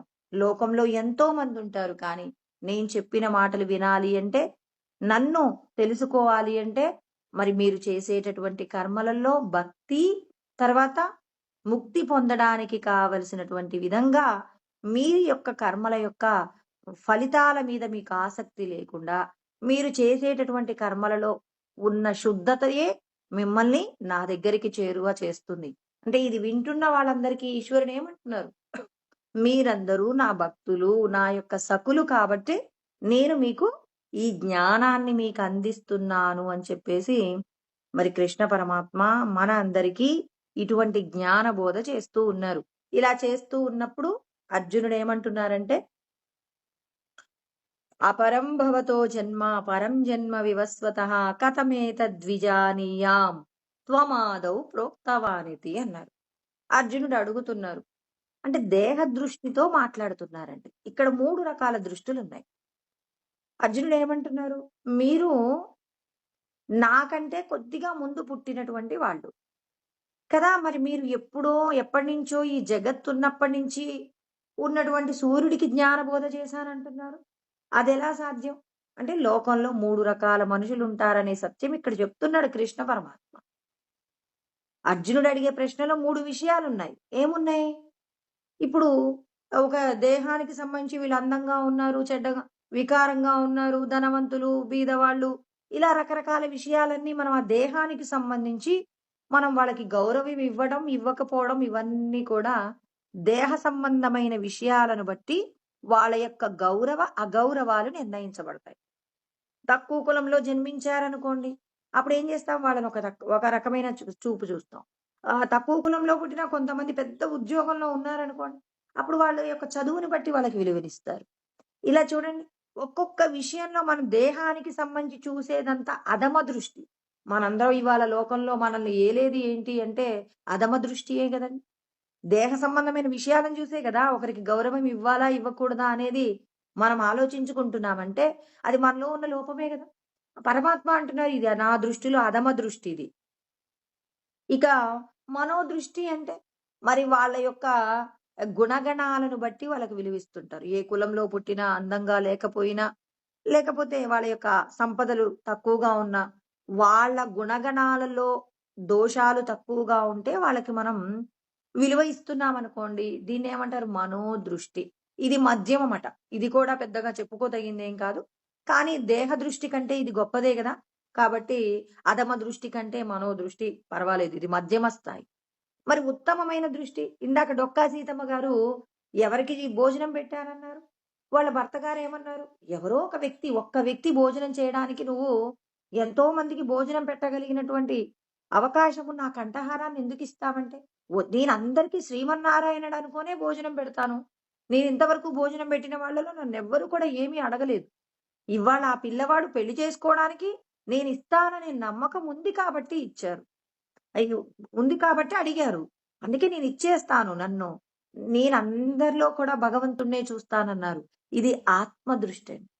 ఇక్కడ అర్జునుడు అడిగిన ప్రశ్నలో మన అందరికీ కలిగే సందేహం అన్నమాట. మనం కూడా ఆ పక్క ఉన్న వాళ్ళలో భగవంతుడిని చూడాలంటే వీడు కూడా నాతో పాటే పెరిగాడు. అంటే పక్కనున్నటువంటి వాళ్ళెవరైనా మహాత్ములయ్యారు అన్నారనుకోండి. వీడు కూడా నాతో పాటే పెరిగాడు. ఏముంది వీళ్ళో ప్రత్యేకత అని చెప్పేసి అర్జునుడు కూడా ఇలాగే కదండీ మాట్లాడుతుంది. మనం మాట్లాడినట్టే. ఆయనకి 2 కాళ్ళున్నాయి, 2 చేతులున్నాయి. ఆయనకి కుటుంబం ఉంది. ఆయనకి పిల్లలున్నారు. ఎందుకు ఆయనకి ప్రత్యేకమైనటువంటి గౌరవం అంటే? ఇక్కడ పరమాత్మ దృష్టి, పరమాత్మను మాత్రమే దర్శనం చేయగలిగినటువంటి వాళ్ళు చేసే కర్మలలో ఉన్నటువంటి శ్రేష్టత్వాన్ని బట్టి ఈశ్వర తత్వం ఆపాదించబడుతుంది. ఈశ్వరుడు ఆయన సాక్షాత్తు గురు స్వరూపమని మనం ఒకరిని ఆరాధిస్తున్నామంటే, వాళ్ళ యొక్క ప్రవర్తన ముఖ్యమనే విషయం గుర్తుపెట్టుకోవాలి. శాస్త్రాలు కాదండి ఇక్కడ. నీకెంత శాస్త్రం వచ్చినా, ఆ శాస్త్రం గురించి ఇక్కడ పరమాత్మ మాట్లాడట్లా. రాజర్షి అనే పదం ముందు శ్లోకాలలో వాడారా లేదా? రాజర్షులుగా మారాలంటే, మనిషి మహర్షిగా మారాలంటే నీ యొక్క ప్రవర్తనే. మనందరికీ కూడా మిత్రుడి యొక్క చరిత్ర మనం ఎన్నో సార్లు చదివి ఉంటాం, విని ఉంటాం టీవీలలో. ఇంకా మనం అనేక రకమైనటువంటి మరి పురాణాలలో మనం ఈయన గురించి తెలుసుకొని ఉంటాం. తెలుసుకున్నప్పుడు ఏమవుతుంది? మరి ఆయన ఆచరణ పూర్వకంగా అంతటా ఉన్న బ్రహ్మమును దర్శించనంత వరకు కూడా మరి ఆయనకు రాజర్షి అనేటటువంటి నామము దక్కలేదండి. రాజర్షి అనే నామం దక్కాలి అంటే రాగద్వేషాల నుంచి విడిపడినప్పుడు కదా రాజర్షి అయ్యేది. అతడు కదా సద్గురువు, జగద్గురువు. మరి ఈ జగద్గురువుగా నువ్వు కీర్తించబడాలి, సద్గురువుగా నువ్వు ఖ్యాతిని పొందాలి అంటే నీ ఆచరణయే శ్రేష్టం.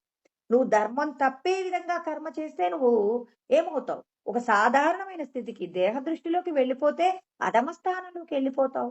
శాస్త్రం తెలిసినంత మాత్రాన నిన్ను పరమాత్మ పండితుడు అన్నాడా? కేవలం శాస్త్రం తెలిసిన వాళ్ళందరూ పండితులని ఈశ్వరుడు ఎక్కడా చెప్పలేదు. నీకెంత పాండిత్యం ఉన్నా వీడు వేరు వాడు వేరని చెప్పేసి మరి అందరినీ కూడా దేహ దృష్టితోనే చూస్తున్నారనుకోండి, అప్పుడు అతడు పండితుడు కాడు అంటాడు పరమాత్మ. పండితుడంటే ఇక్కడ ఒక మంచి గొప్ప డెఫినేషన్ ఇచ్చాడండి కృష్ణ పరమాత్మ. ఏమన్నాడు? విద్యా వినయ సంపన్నే బ్రాహ్మణే గవ్యస్తిని శునిచైవ స్వపాకేచ పండిత సమదర్శిన అన్నాడు.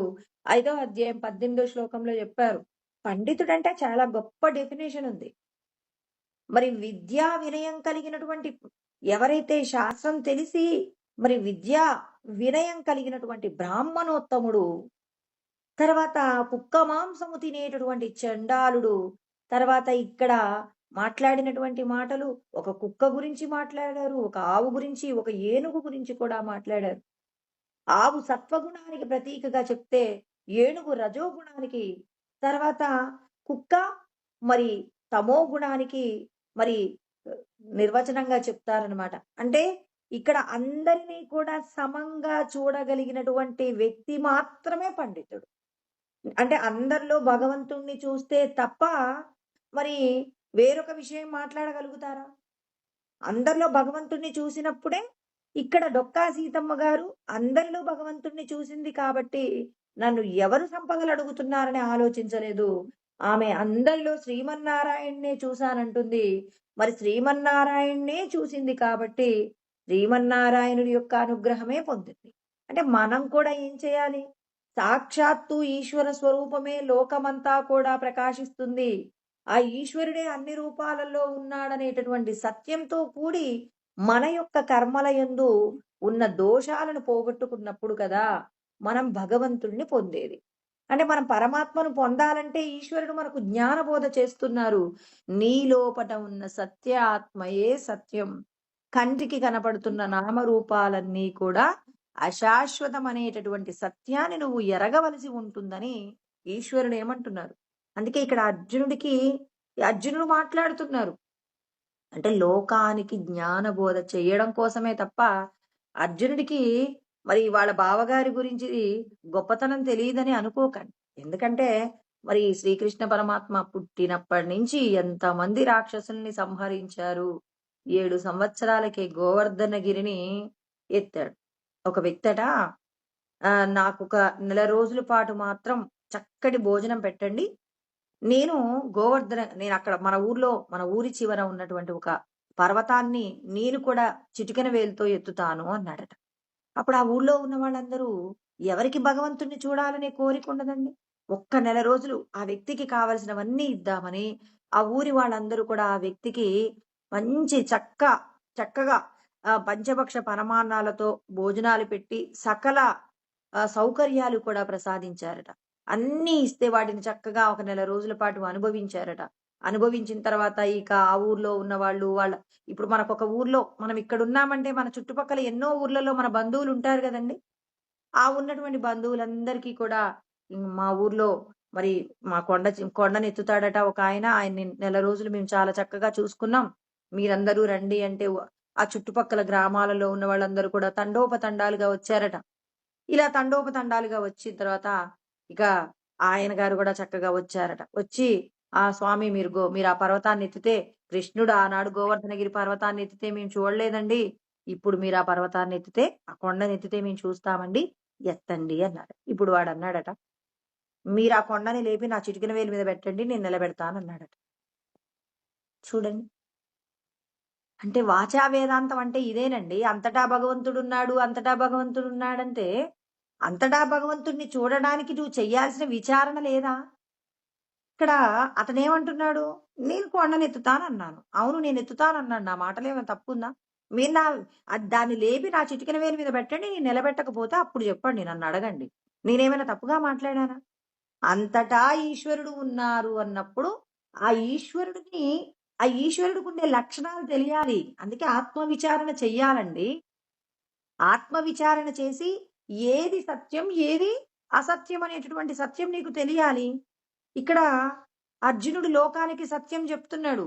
ప్రతి ఒక్కరూ కూడా భగవంతుని యొక్క అస్తిత్వం తెలుసుకోకుండా జీవించకూడదు అనే మాట కృష్ణ పరమాత్మ మనకు అర్జునుడి మాట ద్వారా తెలియజేస్తున్నారు. ఆయన ఏమంటున్నారు? మీరు ఇప్పటివారు. మరి ఆనాడు సృష్టి ప్రారంభంలో సూర్యుడికి ఎలా బోధిస్తారు? లోకానికి భగవంతుడి గొప్పతనం. కృష్ణుడు కేవలం జన్మ తీసుకొని రాలేదు. అంటే అది కేవలం ఒక జన్మ మనలాగా ఏదో ఒక వస్తువును కోరుకుంటే జన్మను పొందిన వాళ్ళు కాదు. వాళ్ళు అవతార పురుషులు అని నిరూపించడానికే మరి ఇక్కడ అర్జునుడి నుంచి ప్రశ్న వచ్చిందనమాట. లోకమంతటికి కూడా ఈశ్వరుడిగా వచ్చింది. అంటే పరిపూర్ణ అవతారంలో కృష్ణ పరమాత్మ వచ్చారని, ఆ కృష్ణ పరమాత్మ మాత్రమే నేను బోధించాను అని ఈశ్వరుడు చెప్తున్నారు. ఇక్కడ అర్జునుడు కూడా మనకు కలిగిన సందేహం లాగే మీరు ఈ శరీరంతో ఈ మధ్యనే కదా మీరు ఉన్నారు. సూర్యుడికి బోధించారంటే ఎలా నమ్మవచ్చు అని చెప్పేసి అడిగారు.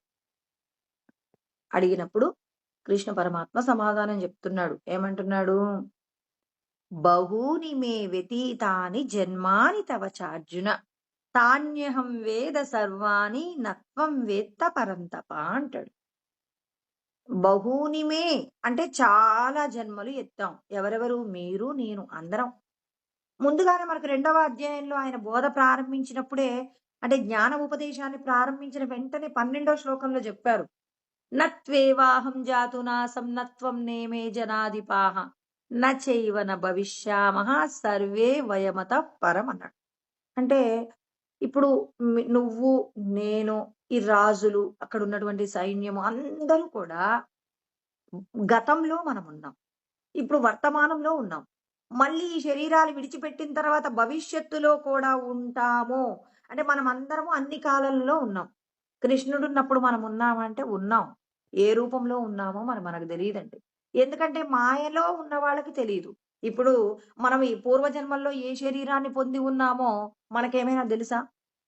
మరి భగవంతుడికి మనకున్న తేడా ఏంటో ఇక్కడ కృష్ణ పరమాత్మ చెప్తున్నారు. మీరందరూ గతంలో చేసిన పనులు గుర్తుపెట్టుకోలేదు. నాకు గతంలో అంటే గత జన్మలలో జరిగిన విషయాలన్నీ ఎలా గుర్తున్నాయి? గుర్తుండడానికి కారణం ఏంటో చెప్తున్నాడనమాట పరమాత్మ. బహూని మే వ్యతీతాని జన్మాని తవ చాటు. అనేక జన్మలు గడిచిపోతూనే ఉన్నాయి. సృష్టి ప్రారంభం నుంచి కూడా మరి అనేక జన్మలన్నీ అంటే కొన్ని కోట్ల జన్మలన్నీ గడిచిపోతూనే ఉన్నాయి. తాన్యహం వేద నాకు తెలుసు.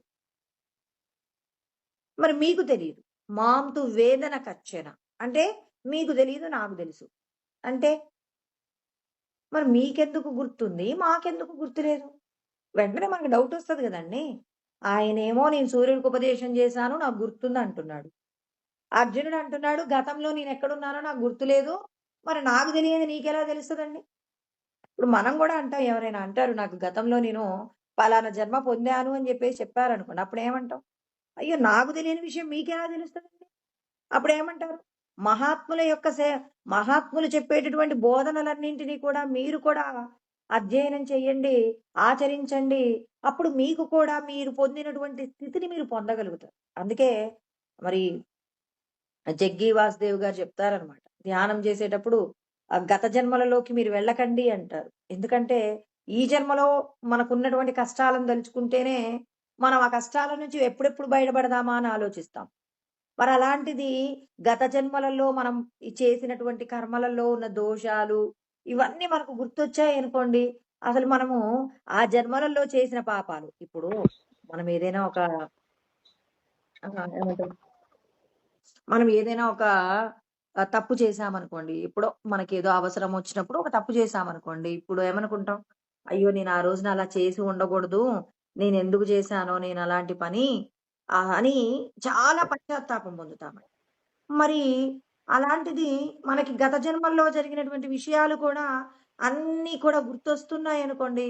అప్పుడు మన జీవితం మొత్తం కూడా గత జన్మల్ని తలుచుకుంటూ అంటే మార్చటానికి వీలు లేనటువంటి విషయాలండి. గత జన్మలలో జరిగిపోయింది. గత జన్మల దాకా ఎందుకండి?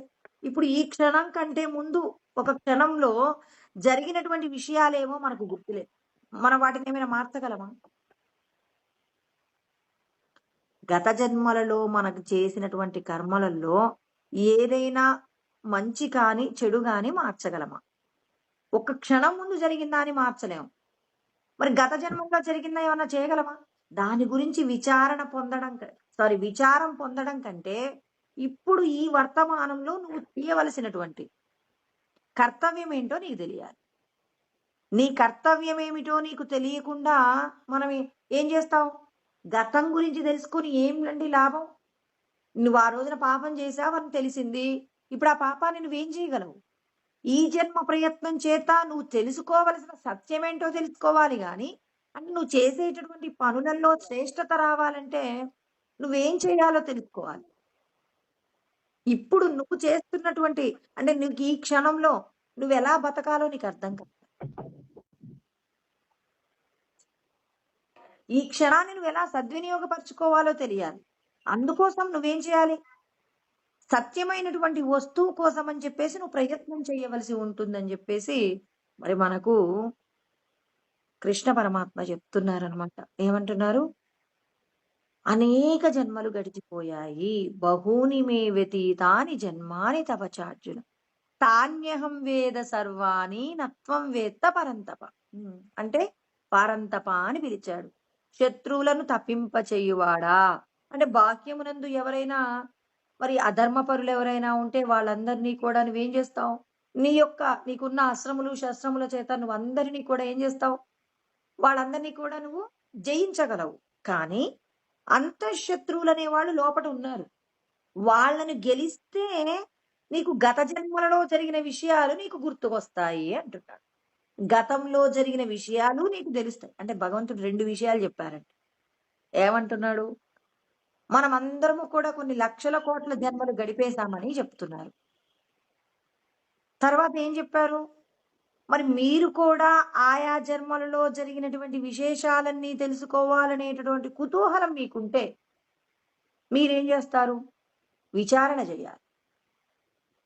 మీరందరూ కూడా ఏం చేయాలి? పరంతప అనే పదం ఎందుకు వాడారు? అర్జున్ని కేవలం పిలవడం కోసం వాడారు ఆ పదము. కేవలం అర్జున అనొచ్చు కదా.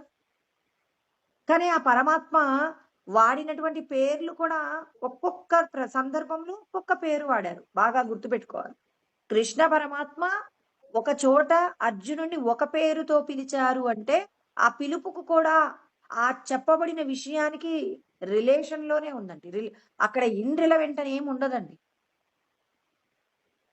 మరి రిలేషన్ తోనే అంటే దానికి సంబంధించినటువంటి విషయాలు ఏమి కూడా చెప్పరు. పరమాత్మ చెప్పేటటువంటి సత్యం. నీవు అంతఃశత్రువులను కూడా గెలవాలి. బాహ్యమైనటువంటి శత్రువులు లేకుండా చేసుకుంటే సరిపోదు. ఇప్పుడు నేను చుట్టుపక్కల ఉన్న వాళ్ళందరితో కూడా స్నేహంగా ఉంటానండి.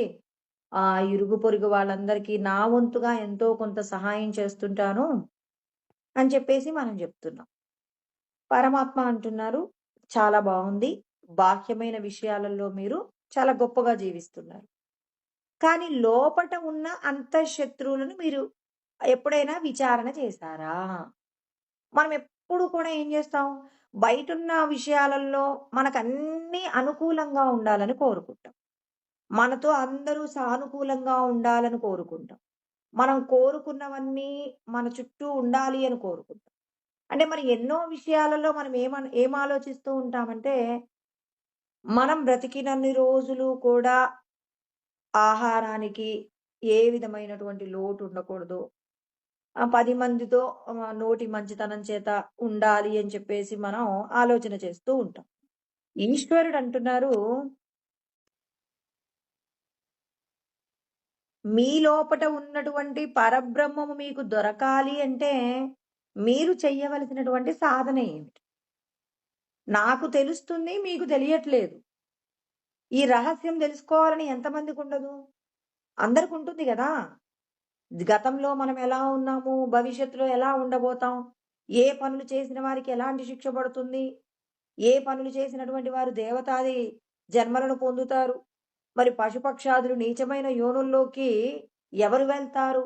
ఇలాంటి సత్యాలన్నీ మరి మీకు తెలుసుకోవాలని లేదా? అలా తెలుసుకోవాలంటే మీరేం చేయాలి? అంతఃశత్రువులను గెలవాలి. ఎవరున్నారు మనకు అంతఃశత్రువులు? కామ, క్రోధ, లోభ, మోహ, మద, మాత్సర్యాలు అనేటటువంటి ఈ అరిషడ్ వర్గాలన్నీ కూడా ఏం చేస్తుంటాయి? ఎప్పుడూ నశించిపోయే విషయాల కోసమే మనల్ని ప్రలోభపరుస్తూ ఉంటాయండి. మరి ఇలా ఈ అరిషడ్ వర్గాలను అరిషడ్ వర్గాలకు మనం ప్రలోభాన్ని పొందకుండా ఉండాలంటే ఏం చేయాలి? నీవు నీ లోపట అందుకే కృష్ణ పరమాత్మ ఈ విషయాలు చెప్పాకే జ్ఞానయోగం చెప్పారండి. ఇంద్రియాణి పరాణ్యాహుః ఇంద్రియేభ్యః పరం మనః మనసస్తు పరా బుద్ధిః యో బుద్ధే పరతస్తు సహా. మీ దేహం కంటే ఇంద్రియాలు బలీయమైనవి. ఇంద్రియాల కంటే మనసు బలీయమైనది. మనస్సు కంటే బుద్ధి బలీయమైనది. ఈ బుద్ధికి, మనసుకు, ఇంద్రియాలకు దేహాన్ని శక్తినిస్తూ అన్నింటికంటే అత్యధికమైన, శ్రేష్టమైన, ఉన్నతమైనటువంటి పదవిలో కూర్చున్నది ఆత్మయే. మరి ఈ ఆత్మయే గొప్పది అని చెప్పేసి చెప్పారు. అంటే మనం కేవలం దేహ సంబంధమైన విషయాలలోనే మనం ప్రాధాన్యత ఇస్తూ ఉన్నాం. అసలు మీరిచ్చేటటువంటి ఈ ప్రాధాన్యత ఏదైతే దేహానికి సంబంధించి ఉందో, దీనిని మించి గొప్పవైన విషయాలు లోపటున్నాయి. ఆ లోపటున్న విషయాలను మీరెప్పుడు గెలుస్తారు? గెలవడానికి కావలసినటువంటి శ్రేష్టతతో కూడిన బుద్ధి చైతన్యం నేను మీకు మానవ జన్మలో ఇచ్చాను. దీన్ని మీరు సద్వినియోగపరచుకోండి అంటున్నారండి. ఎలా సద్వినియోగపరచుకుంటాం మరి మనం? ఆయన అంటున్నాడు గెలవాలి. తెలుసుకోండి ఫస్ట్. అందుకే కదా మనకి కర్మయోగంలో అన్ని విషయాలు చెప్పారు. తస్మాత్ త్వమింద్రియాణ్యాదౌ నియమ్య భరతర్షభ. ఇంద్రియాలను మీరు నిగ్రహించుకోండి. ఎందుకు నిగ్రహించుకోవడం ఎందుకు? ఏమవుతది నిగ్రహించుకోపోతే? నాకు నచ్చింది చూస్తాను, నాకు నచ్చింది తింటాను, నాకు నచ్చినట్టుగా ఉంటాను. ఏమవుతది? అడుగుతారు కదండీ ఇలా అడుగుతారు. ఏమవుతది? మీరు మాకంటే ఎక్కువ సంవత్సరాలు బ్రతుకుతారా? మీరిది తినను, అది తినను, అక్కడికి రాను, ఇక్కడికి రాను అంటారు మీరు. హ్మ్. మేము పొందంది ఏంటి? మీరు పొందేదేంటి? ఇంకా పైగా అనుభవించేటటువంటి ఆ శక్తి ఉన్నప్పుడు మీరు వాటిని అనుభవించకుండా మీ కాలాన్ని వృధా చేసుకుంటున్నారని లోకం మనల్ని ప్రశ్నిస్తుందండి. అప్పుడు గుర్తుపెట్టుకోవాలి. 3వ అధ్యాయంలో 41వ శ్లోకంలో కృష్ణ పరమాత్మ చెప్పారనమాట. మన ఇంద్రియాలను గనక మనం నిగ్రహించుకోవడంలో గనక మనం విఫలమైతే పాప్మానం ప్రజహిహీనం జ్ఞాన విజ్ఞాన నాశనం. అనేక పాపములకు మనం ఏం చేస్తాం? అనేక పాపాలు చేయడానికి ప్రయత్నం చేస్తాం. ఇంద్రియాలు మన చేత ఏం చేయిస్తాయి? పాపాన్ని చేయిస్తాయండి. చూడకూడని విషయాలను చూపిస్తాయి. వినకూడని విషయాలను వినిపిస్తాయి. విన్న తర్వాత ఇప్పుడు ఈ పదార్థము ఈ శరీరానికి పడుతుందా లేదా అనే ఆలోచన లేదండి. ఇప్పుడు ఒక వ్యక్తికి శరీరంలో షుగర్ లెవెల్స్ ఎంతగా ఉన్నాయో అతను టెస్ట్ చేయించుకోలేదు. అతనికి తెలీదు. తెలియకుండా అతను ఏం చేశాడు? నేను హాయిగా ఉన్నాను. నాకే విధమైన అనారోగ్యం లేదు అని చెప్పేసి చాలా మధుర పదార్థాలు తినేసాడండి. తిన్న తర్వాత అతనికి శరీరంలో ఉన్న శక్తి అంతా తగ్గుతుంది. ఏం జరుగుతుందో అర్థం కావట్లేదు. నీరసం వస్తుంది. ఆహ్, తర్వాత కళ్ళు తిరుగుతున్నాయి. హాస్పిటల్‌కి తీసుకెళ్లారు. అతనికి 500 షుగర్ ఉందండి అన్నారు. అయ్యో! అతనికి షుగర్ లేదండి. ఎప్పుడు హెల్తీగా ఉంటాడు అని అన్నారు. లేదు బాడీలో ఇంతకుముందే ఆయనకి షుగర్ లెవెల్స్ బాగా పెరుగుతున్నాయి. పట్టించుకోలేదు అంటారు. అంటే ఇప్పుడు ఇంద్రియాలు ఏం చేశాయి?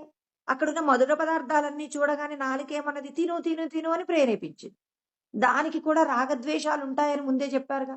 కృష్ణ పరమాత్మ చెప్పని విషయమే లేదండి. ఆయనేమన్నాడు? ఇంద్రియస్యేంద్రియస్యార్ధే రాగద్వేషో వ్యవస్థితం అంటాడు. మరి ఇంద్రియాలకేముంది? రాగము, ద్వేషముంది. ఇది తినవచ్చా, తినకూడదా అని జీవుడు తెలుసుకోవాలి తప్ప, జీవుడు తన పొందిన శరీరానికి ఈ ఆహారం పడుతుందా, పడదా అని చెప్పి జీవుడు నిర్ణయం తీసుకోవాలి. ఇప్పుడు మన ఇంట్లో డబ్బులున్నాయండి. ఈ డబ్బులతో ఏ వస్తువును కొనుక్కోవాలి అనేది నీ అవసరాన్ని బట్టి నువ్వు నిర్ణయించుకుంటావు. భవిష్యత్ అవసరాలను నువ్వు గుర్తుపెట్టుకోలేదనుకోండి, ఉన్న డబ్బంతా ఖర్చు పెట్టుకుంటారు. భవిష్యత్ అవసరాలంటే ఏముంటాయి? అనారోగ్యాలు మనకు చెప్పొస్తాయా? ప్రమాదాలు మనకు చెప్పొస్తాయా? శుభకార్యాలు మనకు చెప్పొస్తాయా? మన ఇంట్లో ఎవరైనా మరణించడం జరుగుతుంది. చెప్పొస్తుందా? అంటే అశుభ కార్యాలన్నింటికి కూడా భవిష్యత్తులో ఏం అవసరం ఉంటుంది? డబ్బు అవసరం ఉంటుంది. ఇవాళ వచ్చిన జీతమంతా కూడా హాయిగా ఇప్పుడున్న అవసరాల మేరకు ఖర్చు చేసుకున్నామనుకోండి, భవిష్యత్తుకు పొదుపు లేదనుకోండి, ఎవరింటికెళ్తారు డబ్బు కోసం? ఎవరైనా సహాయం చేస్తారా? ఇవాళ నువ్వు పిలిచావు, చక్కగా భోజనం పెట్టావు, తింటారు, పోతారు. ఎవడు పెట్టమన్నాడంటారు. కనీసం అనారోగ్యం వస్తే చూయించుకోవడానికి 4 డబ్బులు దాచిపెట్టుకోవడం తెలియక, ఏ గొప్పల కోసం, పేరు ప్రతిష్టల కోసం ఎవడు పిలిచి పెట్టమన్నాడంటారు. మన ఇంటికొచ్చి భోజనం తిన్న రోజు, ఎంత బాగా పెట్టారండి మీలాగా భోజనం, అంత ప్రేమ, ఆప్యాయతలతో అంత చక్కగా భోజనం పెట్టిన వాళ్ళు మాకు చాలా తక్కువ మంది ఉంటారండి. మీరు మాకు గొప్పవాళ్ళండి. మీ ఇంట్లో కుటుంబ పరిస్థితులలో ఏదైనా పరిస్థితులు తిరగబడ్డాయనుకోండి, అప్పుడు అంటారు వాళ్ళు. ఏమంటారు? "ఎవడు పెట్టమన్నాడు? ఎందుకు ఈ లేనిపోని ఆర్భాటాలు? ఉన్నంతలో కొంత దాచుకుంటే ఇవాళ ఒకరి దగ్గరికెళ్లి చెయ్యి చాపాల్సిన అవసరం ఉండేది గాదు గదా!" అంటారా లేదా? మరి ఇవన్నీ మన జీవితంలో జరిగే సత్యాలు. ఈశ్వరుడు కూడా అదే అంటున్నారు. భవిష్యత్తులో మీకొక పక్షి జన్మనో, పశువు జన్మనో ఇవ్వాలి. ఎందుకండి నాకు పశువు జన్మిచ్చారు? ఏం పాపం చేశాను అని అడిగామనుకోండి దేవుడిని. ఆయన అంటాడు, "నువ్వు ఈ శరీరంతో ఏమేం కర్మలు చేశావో నీకు గుర్తుందా? కనపడిన ప్రతిదీ కూడా అనుభవించావు. దేనిని అనుభవించకూడదు శాస్త్రంలో నేను చెప్పాను కొన్ని మాటలు. కొన్ని కొన్ని విషయాలు మీరు ముట్టుకోమాకండి" అంటారు. నేనెన్నో విషయాలు మీకు చక్కగా గ్రంథంలో చెప్పాను. మరవన్నీ ఏం పట్టించుకోకుండా అప్పటికప్పుడు కావలసిన విషయ సుఖాలన్నీ అనుభవించావు.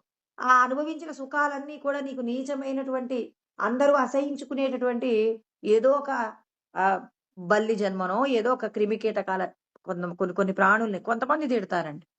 "పేడలో పురుగుగా పుడతావు నువ్వు" అంటారు. మరలాంటి జన్మ ఎందుకొస్తుంది? మనం చేసిన పాపపు కర్మలే. పాపపు కర్మ ఎందుకొచ్చింది? శాస్త్రం తెలీదు గాబట్టి. పొదుపు లేదు కాబట్టి, భవిష్యత్తులో వచ్చిన ప్రమాదాన్ని ఊహించలేదు కాబట్టి, కష్టమొస్తే ఒక ఇంటికెళ్ళి చెయ్యి చాపినట్టు, ఇక్కడ మనకు భవిష్యత్తులో ఏం జరగబోతుందో, ఆ జరగబోయే దానిని తెలుసుకోక, జరగబోయే దాని నుంచి ఎలా కాపాడుకోవాలో, దేనిని ఆశ్రయిస్తే మనల్ని మనం రక్షించుకోగలమో, అటువంటి జ్ఞానము మనకు తెలియకపోవడం వల్ల మనమేమవుతాం? నష్టపోతామండి.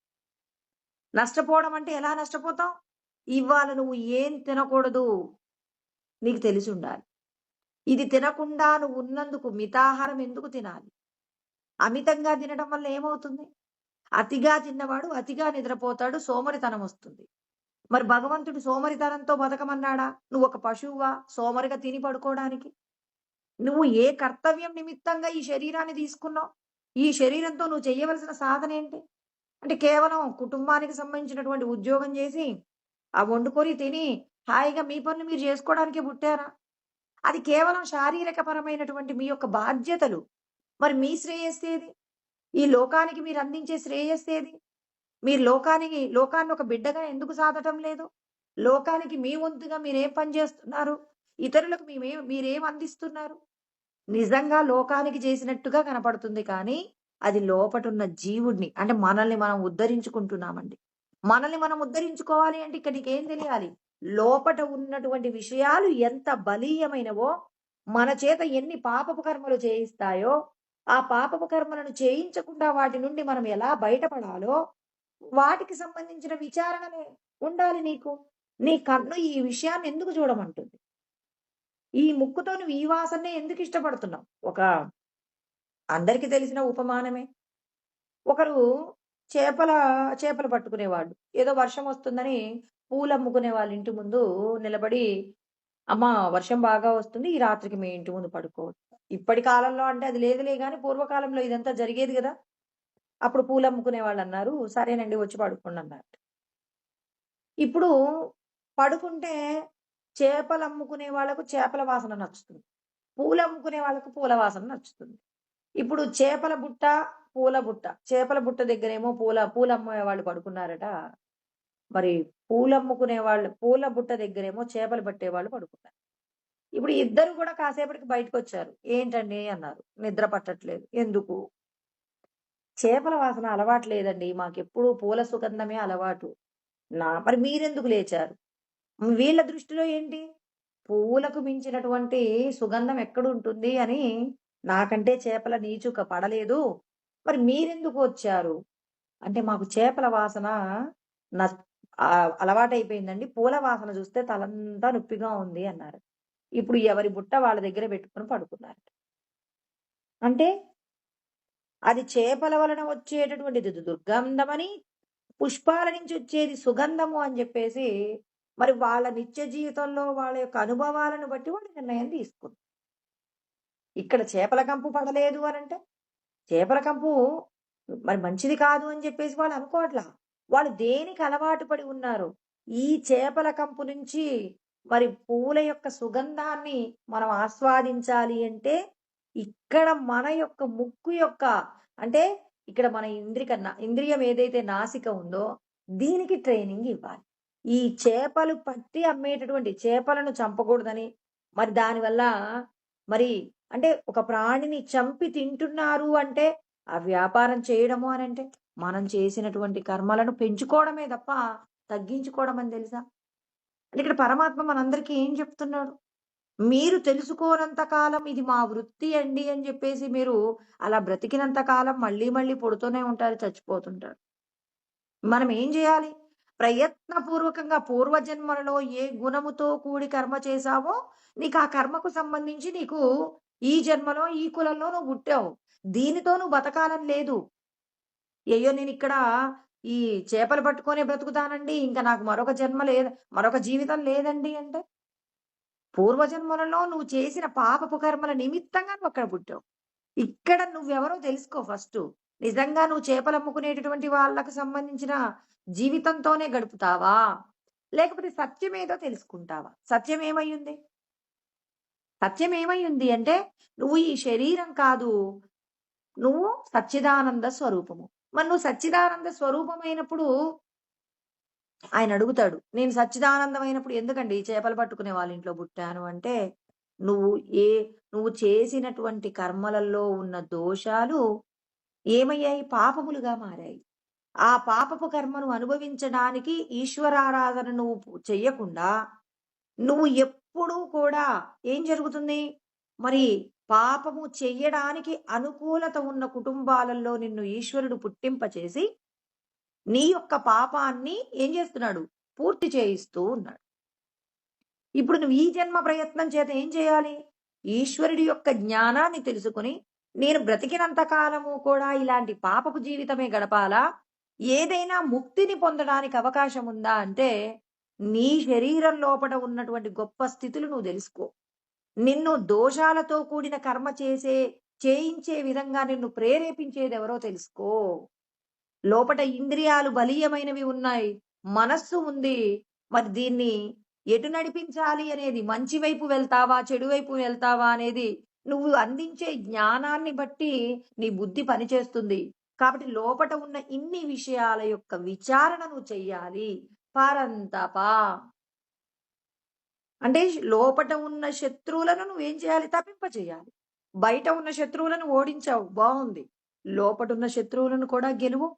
అప్పుడు నీకు ఏం తెలుస్తుంది? నీవెవరో నీకు తెలుస్తుంది.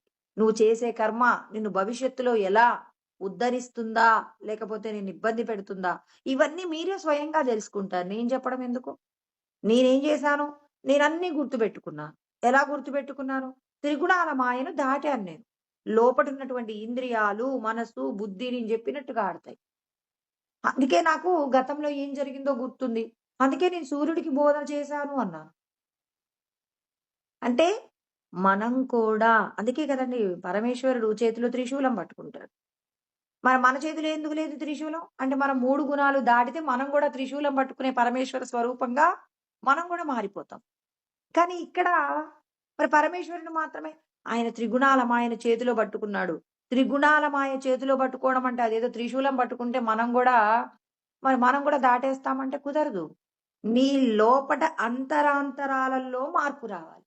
నీ చూపులో అంతటా భగవంతుడిని చూడగలిగిన శక్తి రావాలి.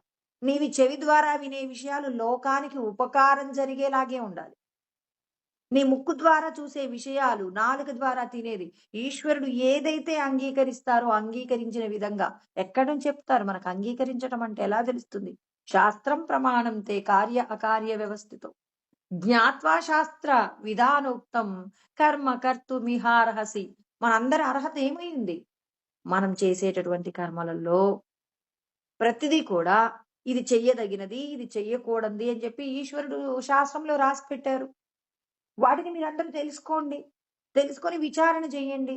స్వప్రయత్నం చేత మీరు కూడా మీ ఇంద్రియాలను కంట్రోల్‌లో పెట్టండి. మీరు కూడా గతంలో ఏం జరిగిందో మీ అంతట మీరు స్వయంగా దర్శనం చేయగలుగుతారు. నేను చేస్తున్నానంటే నేనేం చేశాను? లోకోపకారం నిమిత్తంగానే కర్మలు చేస్తూ, లోకానికి ఉపకారం చేసిన నీ ఫలితం కోరను. మనం మన ఇంట్లో వాళ్ళకే ఏదైనా పని చేస్తే అంటాం. నేను నీకింత పని చేసి పెట్టాను. నేనడిగితే ఒక చిన్న పని చెయ్యవా అని జెప్పి ఇంట్లో వాళ్ళని గూడా మనం అంటామండి. చూడండి. నా వాళ్ళు అనుకుంటున్న వాళ్ళకి ఏదైనా ఉపకారం చేసి కూడా నేనింత చేస్తున్నాను గదా! మీరు నాకిది చేసి పెట్టలేరా అంటారు. అంటే ఇంట్లో వాళ్ళ దగ్గరే ఫలితం కోరుకునేటటువంటి మరి జ్ఞానం మంది కదండీ! దీన్ని అజ్ఞానమనే అంటారు గదా! మరి ఈశ్వరుడు అంటున్నారు మరి రెండవ అధ్యాయంలో అర్జునుడి గురించి ఒక మాట మాట్లాడతాడు. నిర్యోగక్షేమ ఆత్మవాన్ అంటారనమాట. 45వ శ్లోకం అండి రెండో అధ్యాయం. చివర్లో మాట్లాడతాడు. తన యొక్క యోగక్షేమాలను కూడా తాను పట్టించుకోకుండా ఉంటాడట అర్జునుడు. అంతటి స్థితి మనం గూడా సంపాదించుకోవాలి. ఇప్పుడు ఇంట్లో వాళ్ళకు మనం ఏదైనా పని చేసి పెడితేనే అడిగేటటువంటి మనం, మరి లోకంలో ఎవరికైనా ఏదైనా చేస్తే మళ్ళీ వీళ్ళు ఈ బాకీ ఎప్పుడు తీరుస్తారో అని అంటామా లేదా? అంటే మొదట మనం ఎక్కడ దిద్దుకోవాలి? మన ఇంట్లోనే దిద్దుకోవాలి. మన ఇంట్లో దిద్దుకోవడం మనకు అలవాటయిందనుకోండి. అంటే ప్రతి ఒక్కరిలో భగవంతుడిని చూస్తున్నప్పుడు నీవెవరికి భోజనం వండి పెట్టావు? భగవంతుడికే పెట్టాను. ఎవరికి సేవలు చేశావు? నా కుటుంబానికి సహాయం చేయలా. ఈశ్వరుడికి సహాయం చేశా. ఈశ్వరుడు నాతో ఇవన్నీ కూడా చేయించాడు. ఉన్నదంతా కూడా ఈశ్వర స్వరూపమే. భార్యలో, భర్తలో, పిల్లలలో, ఇంట్లో ఉన్న సమస్తమునందు భగవంతుడు. అందుకే ఏమంటారాయన? తద్యుక్తమఖిలం వస్తు వ్యవహారస్తదన్విత. తస్మాత్ సర్వగతం బ్రహ్మ క్షీరే సర్పిరివాకిలం. అంటే తద్యుక్తమఖిలం అంటే అంతటా మనం చేసే వస్తువు, వ్యవహారం ప్రతి దాంట్లో భగవంతుడిని చూస్తూ జాగ్రత్త పడుతున్నాం. ఎవరికి ఏది చేసినా ఫలితం కోరట్లేదు. ఇప్పుడు మనం చేసిన కర్మ ఏమవుతది? బ్రహ్మార్పణం. భగవంతుడికే అర్పణ చేశాం. బ్రహ్మ హవిః బ్రహ్మాగ్నౌ అంటే మనం ఏదైతే చేశామో ఏ అగ్ని యందు మరి జ్ఞానమనే అగ్ని యందు దహించబడాలి. నేను వీరికి సహాయం చేశాను. వీళ్ళు నాకు ఈ ఉపకారం చెయ్యాలి. ఆ కోరిక లేదనుకోండి, మీరు చేసిన కర్మ ఏమవుతది? బ్రహ్మమనే అగ్నిలో కాలిపోతుంది. బ్రహ్మణాహుతం అంటే మనం చేసినవి ఏవైతే ఉ అందులో వేశామో వచ్చే ఫలితం కూడా ఎలా ఉంటుంది? అంటే పరమాత్మకే సమర్పిస్తున్నప్పుడు వచ్చే ఫలితం ఎలా ఉంటుందో కూడా చెప్తున్నారు. బ్రహ్మ కర్మ సమాధిన. అంటే మనం సమాధి స్థితిలో లోపట ఉన్నటువంటి ఈశ్వరుడికే సమస్తం సమర్పిస్తున్నాం కాబట్టి ప్రతిదీ ఏదైనప్పటికీ కూడా బ్రహ్మైవ తేన గంతవ్యం. అంటే మనం సృష్టింపబడిన ప్రతిదీ కూడా బ్రహ్మమే. అందులో మనం వినియోగించేటటువంటి ప్రతి వస్తువుకు సంబంధించిన విషయాలకు సంబంధించిన ప్రతిదీ ఈశ్వరుడికే అర్పణ చేస్తున్నామనే జ్ఞానమనే అగ్నిని గనక మన హృదయంలో వెలిగించగలిగితే, మనం చేసే కర్మల యొక్క ఫలితాలన్నీ ఈశ్వరుడికే సమర్పిస్తుంటే, మనం కూడా ఎలా అయితాం? బ్రహ్మైవ తేన గంతవ్యం. అంటే నువ్వు బ్రహ్మమునే పొందుతావు. నువ్వు కూడా బ్రహ్మమైపోతావు. అంటే చూడండి, ఇక్కడ కుటుంబంలో కూడా నువ్వు ఫలితం కోరకూడదు. మనమందరం ఇది మిస్ అవుతామండి. లోకానికి ఉపకారం చేసి మనం ఫలితం అడగకూడదంటే కష్టపడతాం అనుకుంటాం గానీ, ఇంట్లో కూడా పొరపాటు చేస్తాం. అందుకే ఈశ్వరుడు అంటారు, ఇంట గెలిచి బయట గెలవాలంటారు. ఇంట్లోనే భగవంతుడిని చూడండి. మీకే పని చెప్పినా, మీ ఇంట్లో వాళ్ళు ఎవరైనా మిమ్మల్ని ఒక మాట అన్నా, నేను చేసిన కర్మల ఫలితమే నేను అనుభవించాను అని అనుకోండి అని పరమాత్మ మనందరికీ చెప్తున్నారు. ఎవరికీ మినహాయింపు ఏం లేదండి. అందరం నేర్చుకోవాలి. అందరం బ్రహ్మమునకే అర్పణ చేస్తూ, బ్రహ్మం అనేటటువంటి అగ్నిలో సమస్త కర్మల ఫలితాలు వేస్తూ, బ్రహ్మమును పొందడానికి మనమందరము ప్రయత్నం చేయాలని ఈశ్వరుడు మనందరికీ కూడా జ్ఞానబోధ చేస్తూ ఉన్నారు. మరి రేపు మరి ఈశ్వరుడు మనకి గొప్పదైనటువంటి మాట చెప్పబోతున్నారు. మరి నన్ను నేను సృష్టి చేసుకుంటాను. అసలు నేనెందుకు సృష్టి చేసుకుంటాను అని చెప్పేసి